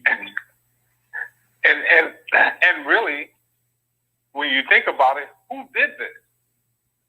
Who did all? You said that the society has changed. Who changed it? The folks, the power to be. Evil, wicked folks have which is a man or woman? With men or women? Men. Exactly. Men. Evil men done changed this is this. we did this. Yeah. We did this. Well, didn't do this. Let's just say our gender did it, okay? Yeah, that's what I'm saying. Our gender did it. He said wickedness in high places. All this junk, gentlemen, none of this crap natural. Okay. None of this junk natural. This stuff supernatural. What we dealing with? No, because I just heard something today when a guy was saying, somebody named Maxwell, and he was saying he was just telling black guys about the politics. All the politics is designed to benefit the woman. Okay, they don't care about you. And they were saying, black man, do you get welfare? No. Do you get Section 8? No. Wait, hold on, bro. Listen, bro. I'm talking, bro. Let me finish, okay? Okay. So basically, he was just telling you that you need to look out for yourself because nobody really else is looking out for you, and that a lot of these laws and the system is designed to take care of the woman at your expense. And nobody's looking out for you. And particularly, nobody's looking out for you, black man. And that black woman ain't really looking out for you as a whole. So, that's all I got to say. I'm cool. You should have been on. You should have been on the show like 3 or 4 weeks ago. I missed 2 shows, but we were talking about that. I've been on all the shows, whether I say anything or not. I might be on YouTube or I might just sit back and be listening. A lot of times I just listen. Sometimes I will interject, but I'm just saying because my man says that men have designed all of this shit, which is true. Which is true. But all of this disaster, or that's what you want to call it. It really is disastrous, okay? But has been brought on by the powers that be. But it's politically driven by the people that's over the government. I don't want to come in and say it's not the government. Okay. So, you got anything to say? I know you do. Did you ask me? Yeah, I'm asking you. Well, I'll say something. Patrick, you were going to say something. What were you going to say, Patrick? I'm just listening. I mean, if somebody's orbit looks like that and feels like, with those kind of people in it, that's fine. My orbit doesn't have those people exist. Those type of women exist, but they're not in my orbit. Okay, listen. They're not around me. I don't have those kind of people around me. Well, we left the women out of it because you're the one who brought up that all of this was man-made. So that's where I went to as far as the government. Okay, well then I don't know what this. Okay, well then you lost me with that last other little comment. Bro, that was to address your comment before about all what you were saying about the women and what they want and the type of women and that kind of thing. But as far as the men are concerned, that's what we need to be addressing because it's the men that's bringing about all this chaos. Really, when we think about it, Okay, the women. so Men. okay, so you mean just the basic guy that's walking around here knocking up these sperm whales at 400 pounds and keep populating these, you know, is that what you're talking about? Or are you talking about you talking about them, Patrick? From them all the way up. Okay. From them all the way up. We can find it from the bottom to the top. Okay, that's fine. No, I agree with you from there. Right, because because we was on the same page. Hey, look, Reg, there are women who are crackheads. There are women who are heroin addicts. I don't play in that pond. I don't meet those women. Right. But hey, Ted, I didn't say anybody in this group did. I'm just saying that when I walk down the street, or if I'm at work, or wherever the hell I'm at, this is what I see. I know. I can be in College Park. In Beverly Hills. Reg, I got it. Reg, I don't invite those women into my life. So I to sound cold, they're irrelevant to me. Okay, that's fine. So Ted, so when you walking through the Bronx, over there in Patterson, New Jersey, wherever the hell you at, and you go outside and you walk out, you don't see nothing like that. Not where I live. If I go up into Harlem, I'll see. Where I live, no. If I go into Harlem, I'll see heroin addicts. And Patterson has a reputation for being a third world country. Hey, Anthony, am I right, Anthony? Hell yeah, you're right. Patterson. Okay, well, yeah. But see, my whole point was you don't have to be, it ain't your pond, and you don't have to swim in it, but you gonna see it, and if you see, if you see what you see, like, damn,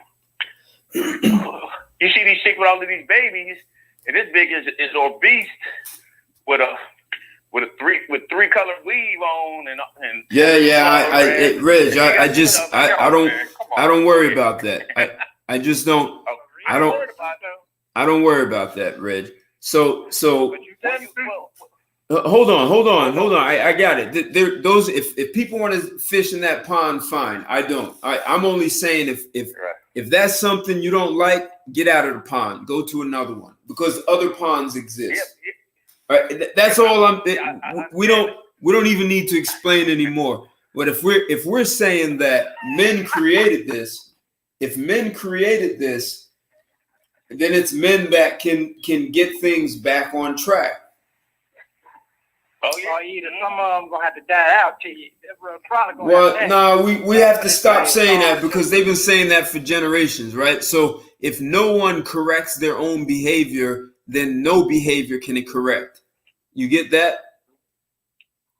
Right. There's no them to correct. It's only you. Right. No, just like my man was saying earlier, the so-called alpha male, right? Let's suppose he's not knocking these chicks up, or he's not doing this, right? But you have these other guys now. Let's say you say the majority of guys are blue pilled or beta. Wouldn't you want to say that? You might have Reg. They are as relevant as the crackhead. Okay, so what I'm trying to tell you is to feed the system. Then let them do that. But if no one takes the steps, if the individual like you and everyone here does nothing, then the crackheads and the dudes you're talking about will keep running things. Right. Until they drop dead. No, they're not. They're gonna have babies that produce more.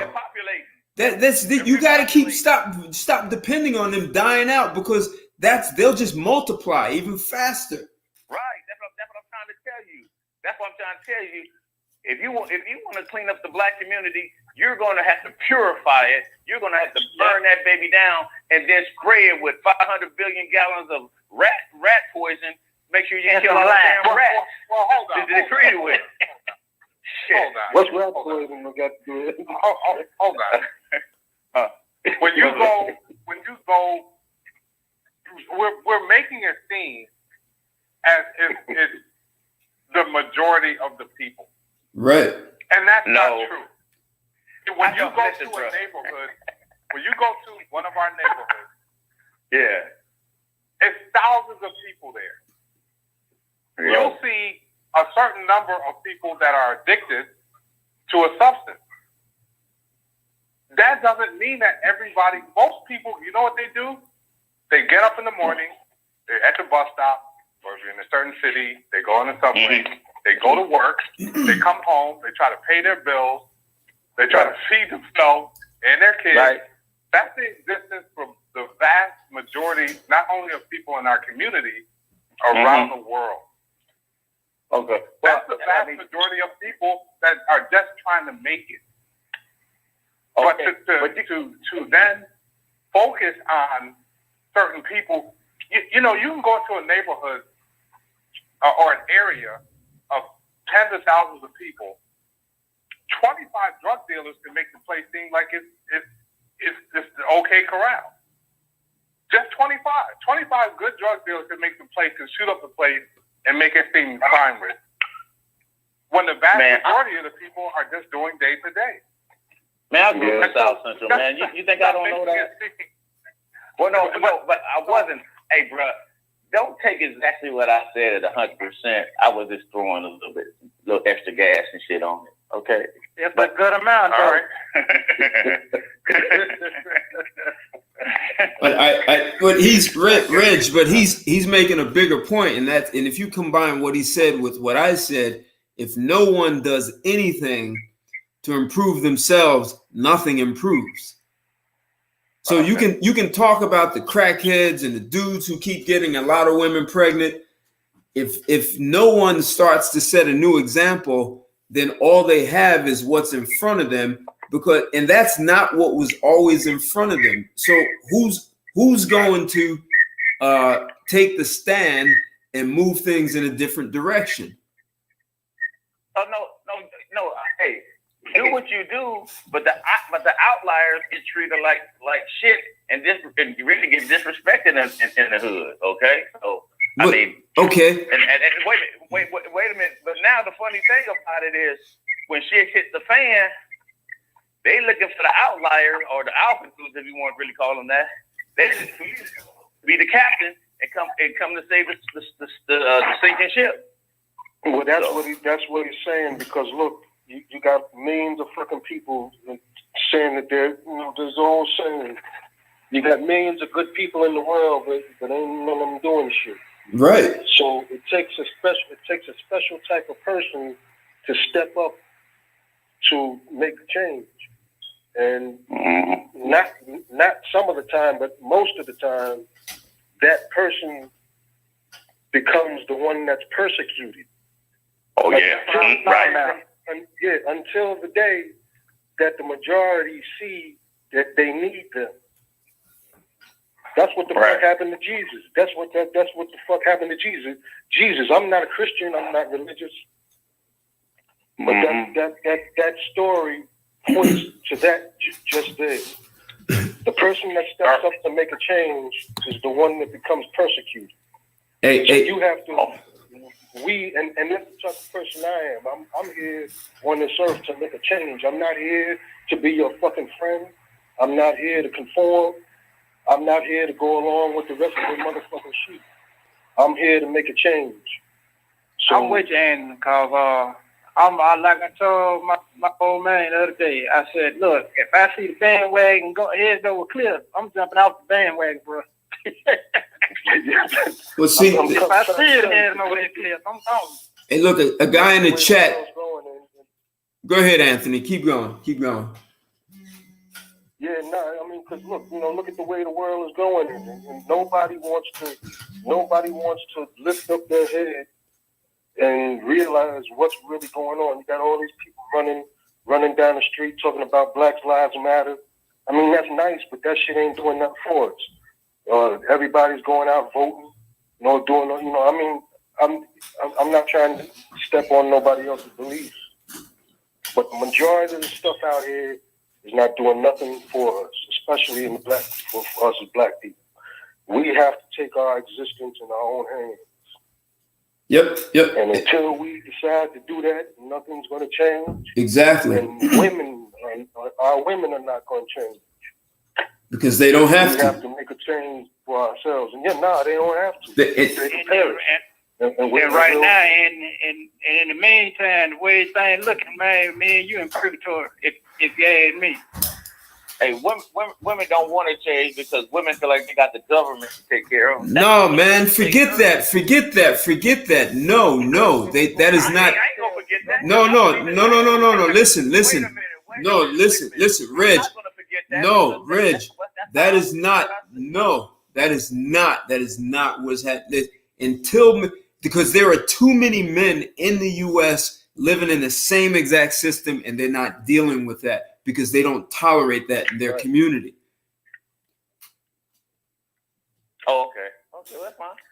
Well, guess what? For some reason, they're not really targeting them or their women or whatever it is. Didn't take a bite of the apple, like you said, with when you referred to Adam and Eve in one of your videos pertaining to the black women taking a bite of the apple. Okay, if you focus on the wrong things, then you never focus on developing your own self. What the crackhead is doing is irrelevant. If you spend your whole day focused on what an ant is doing, then that's what you're gonna have out of life. What an ant is doing. If you focus on what a crackhead or a whore is doing, you're gonna miss out on a whole bunch of other things. And that's what I'm really saying. It's up to you, the individual. If the individual doesn't do anything, and that's what Anthony's talking about, is the outliers. I mean, someone made a comment in the chat. He said, it's like when I tell my friends in the hood to get their stuff, but they see me different now because I'm moving up. So they just look at me like I'm trying to down them, and they're content. So you've got to do something in your own life. You can't look for the dude in the hood to change his behavior. It's the people who are the outliers have to start creating opportunities that will give them something besides the government, or besides what the large corporations or wealthy families are telling the government to do. If you don't start to get a grip in terms of being a man and making demands, it's like, Patrick, that's what I was saying. Men don't put those kinds of demands on women that I was saying before. If they did, women would have to rise up to a very new level or get left behind. You've got to start changing the rules of engagement.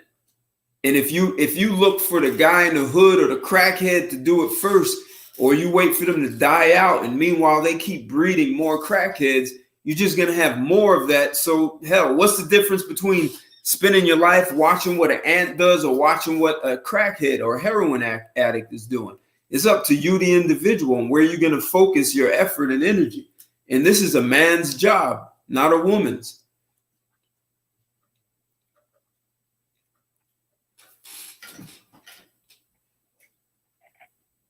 And a lot of our women ain't going to listen. They following white daddy and white mom. So, Lord, we just forget that and become comfortable and get comfortable with yourself and just start striving for a better future for yourself and everybody around you. Exactly. They'll fall in line. It's meant for them to fall in line. If not, you can't worry about it, man. You gotta preserve yourself. And then if you have children, so that you can make a better future for them. And a lot of times they may not even latch on to the rope. So I mean, you're responsible for your soul and your soul only. And that's what your life is supposed to be about. You live to make a change in the world and to help influence others. But you can't make nobody do anything. That's true. And I was always taught, Andy, that a hard head will make a soft butt every time.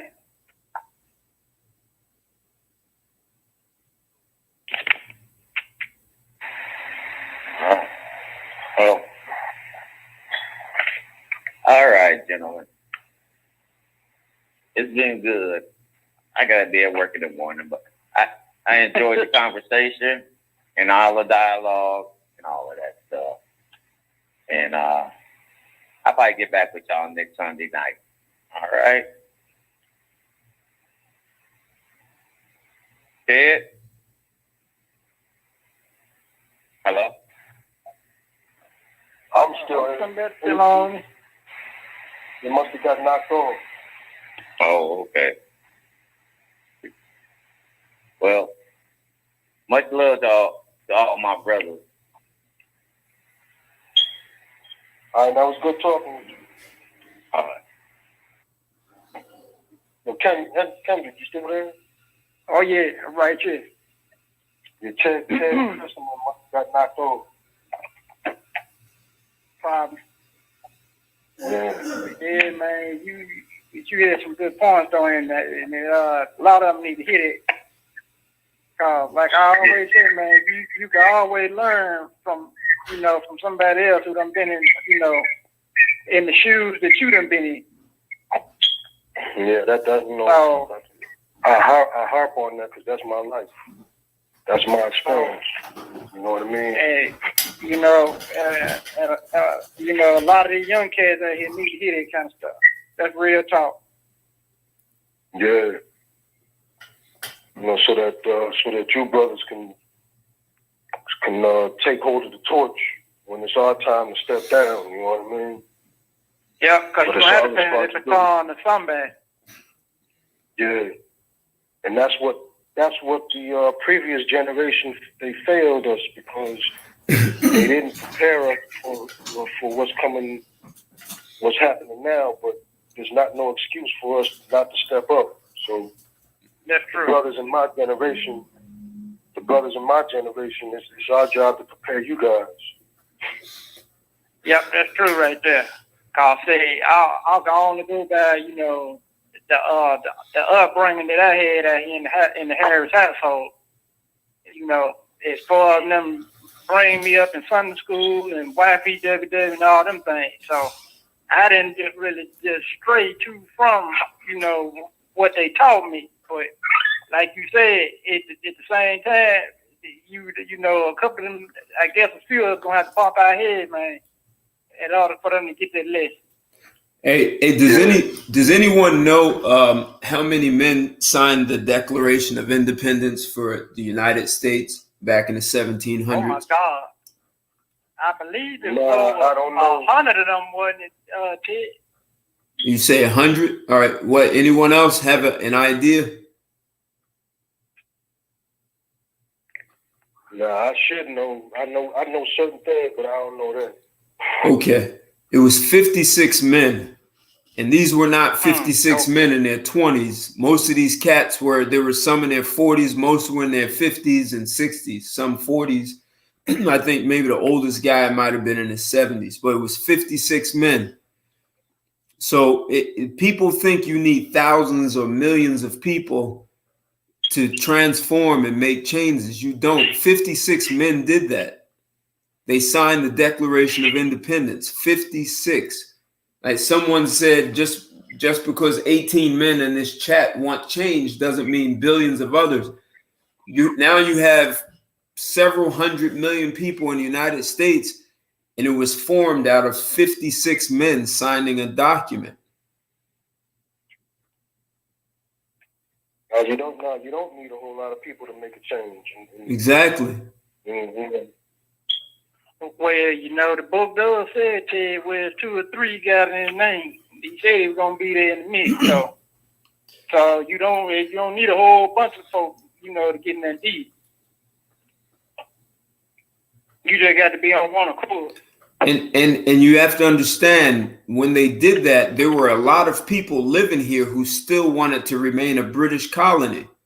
So imagine if all they did was focus on those horrible people who still wanted to be a British colony. Nah, they took a stand for something. That's what I'm talking about. That's a good talking point, Ted, because if you don't stand for something, you'll fall for anything.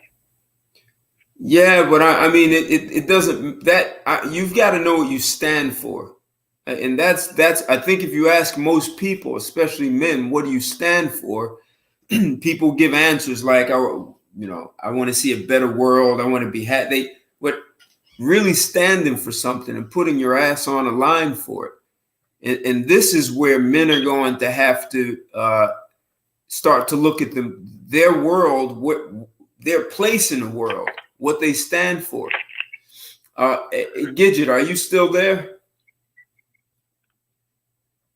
She might have dropped off.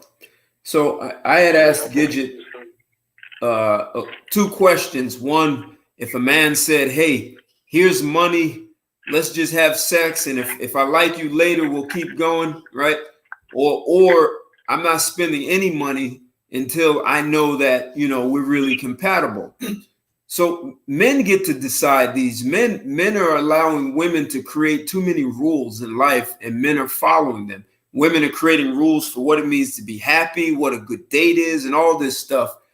And this woman may not even qualify to be even in a conversation with you.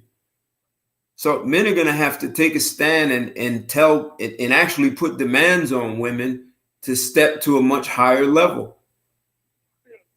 And that's not happening. And yeah, Lando, that's what I'm saying. Men need to lead themselves. And the woman that you don't worry about whether the crackhead is compatible with you, or the dude who's making you call beta or whatever you want to call him. You don't worry about whether he can be your boy. Yeah, women don't have to follow a man's lead, Lando, because men don't set any standards and demands for them. I hate to say this. It's like, listen, if you have children, your children who are under 10 years old, under 5 years old, your children will try to lead you. If you're a good parent, you don't allow that. So you don't allow women to lead you either. It's no different. If you let your children lead you, you're in trouble. They're going to end up in jail, dead. They're going to do something that's not in anyone's best interest. And it's the same with women. You don't let them lead you. Whatever happiness is for you, a man gets to say what that is, not a woman. And women are holding, sex as though that's the only thing that can have you have a fulfilling life. No, that ain't no fulfilling life, but that, to me, that's strictly reproduction and reproduction only. Now, all this casual, what you call it, Ted, recreational sex, all that junk shit, I ain't, But listen, right now I'm talking about men standing for something and holding a new standard. And I'm with you. Okay. Yeah, because what you're saying is right, and that's the reason why we've strayed so far from the truth, is because we've distorted, especially in America. We've distorted things so much that we don't even know who we are, the majority of us. I agree. So, hey, guys. Ain't sacred no more. Guys, the job is on you as an individual. It has nothing to do with a woman or the hood or wealthy people or even a government. It's on you. Right.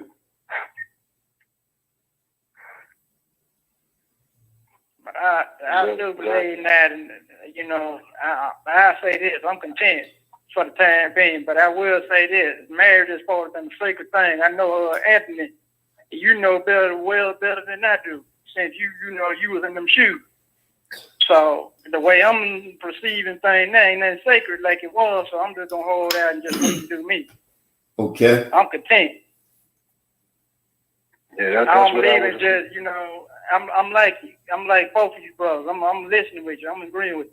Because I don't believe in jumping up doing nothing all willy-nilly. You know what I'm saying? I try to use discretion in everything I do. Good. And like Ted's been saying for weeks and months, don't go by what a woman says, go by her actions. Vet the hell out of it. If that's if that's what you want to get married or whatever, you vet the hell out of it. Don't go by what she says, because that shit changes fast. And this pandemic may be giving a new reality to a lot of women. So I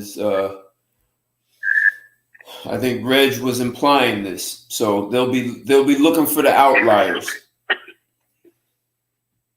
Yeah, we're a target. So that's another thing. That's a good point, Ted. It's a very good point. I'm glad y'all brought that to my attention, because I ain't never, just thought along them lines of such things. So that was another positive point right there. Hey, so let's bring this to a close. What closing thoughts, takeaways, conclusions? Are men happier being single? I would say right now, yes. Yes, sir. I'm free, and I'm content right now. I ain't got no drama. I'm stress free out here. I'm out here on cloud nine right now, Ted, and I ain't smoking nothing and I ain't drinking nothing. So I'm just free as I've been in a good little minute. So okay. To all the single brothers out there, enjoy your free. All right, perfect. Who else is still there? Anthony, who else is there? Yeah, I guess it's just me. I don't hear nobody else. But I would definitely say yes, because nothing like this with my situation now. I could do what the hell I can do what I want now, and I can focus on myself and my goals, and that's just about it. Anything else that comes in my life is a cherry on top, or whipped cream, or whatever, however they want to say it. Okay. Hey, Patrick, you still there? I guess not. All right. Hey, thanks, Legatus. Thanks for that. I kind of said my piece. This is really, I know guys want to talk about what women are doing, and we can talk about if guys have their whole life revolve around what women say and do or don't do, then your happiness is predicated on her. I brought up that word eudaimonia because that's about you accomplishing, doing something, even if you have to struggle to get it done. You have a much greater sense of fulfillment, as opposed to needing someone on the outside to make your life fulfilling. If you can work with people, I mean, if she can support that, that's great. But if she's just there as an accessory, that's not in your best interest. So any kind of transformation, this is going to be for men, and it's got to start with you, the individual, with me, myself. So anyway, you guys have, you guys always love everyone who calls in, always get great chats. Sometimes in the chats, these guys be going crazy. I don't even think they understand the topic a lot of the times. Yeah, but most of the time they do. They do. They're engaged. They're bringing up good points there. And it's good. It's a good, bouncing off. They ask some good questions. But hey, I want to say thanks a lot, guys. Thanks for everyone who listened, participated, and I'll be back next week with something else provocative. And in the meantime, I'll probably do a couple of live streams and videos in between the week. So enjoy the rest of the evening, everyone. Take care. Goodbye. You too, Ted. All right. Bye. You too, Ken.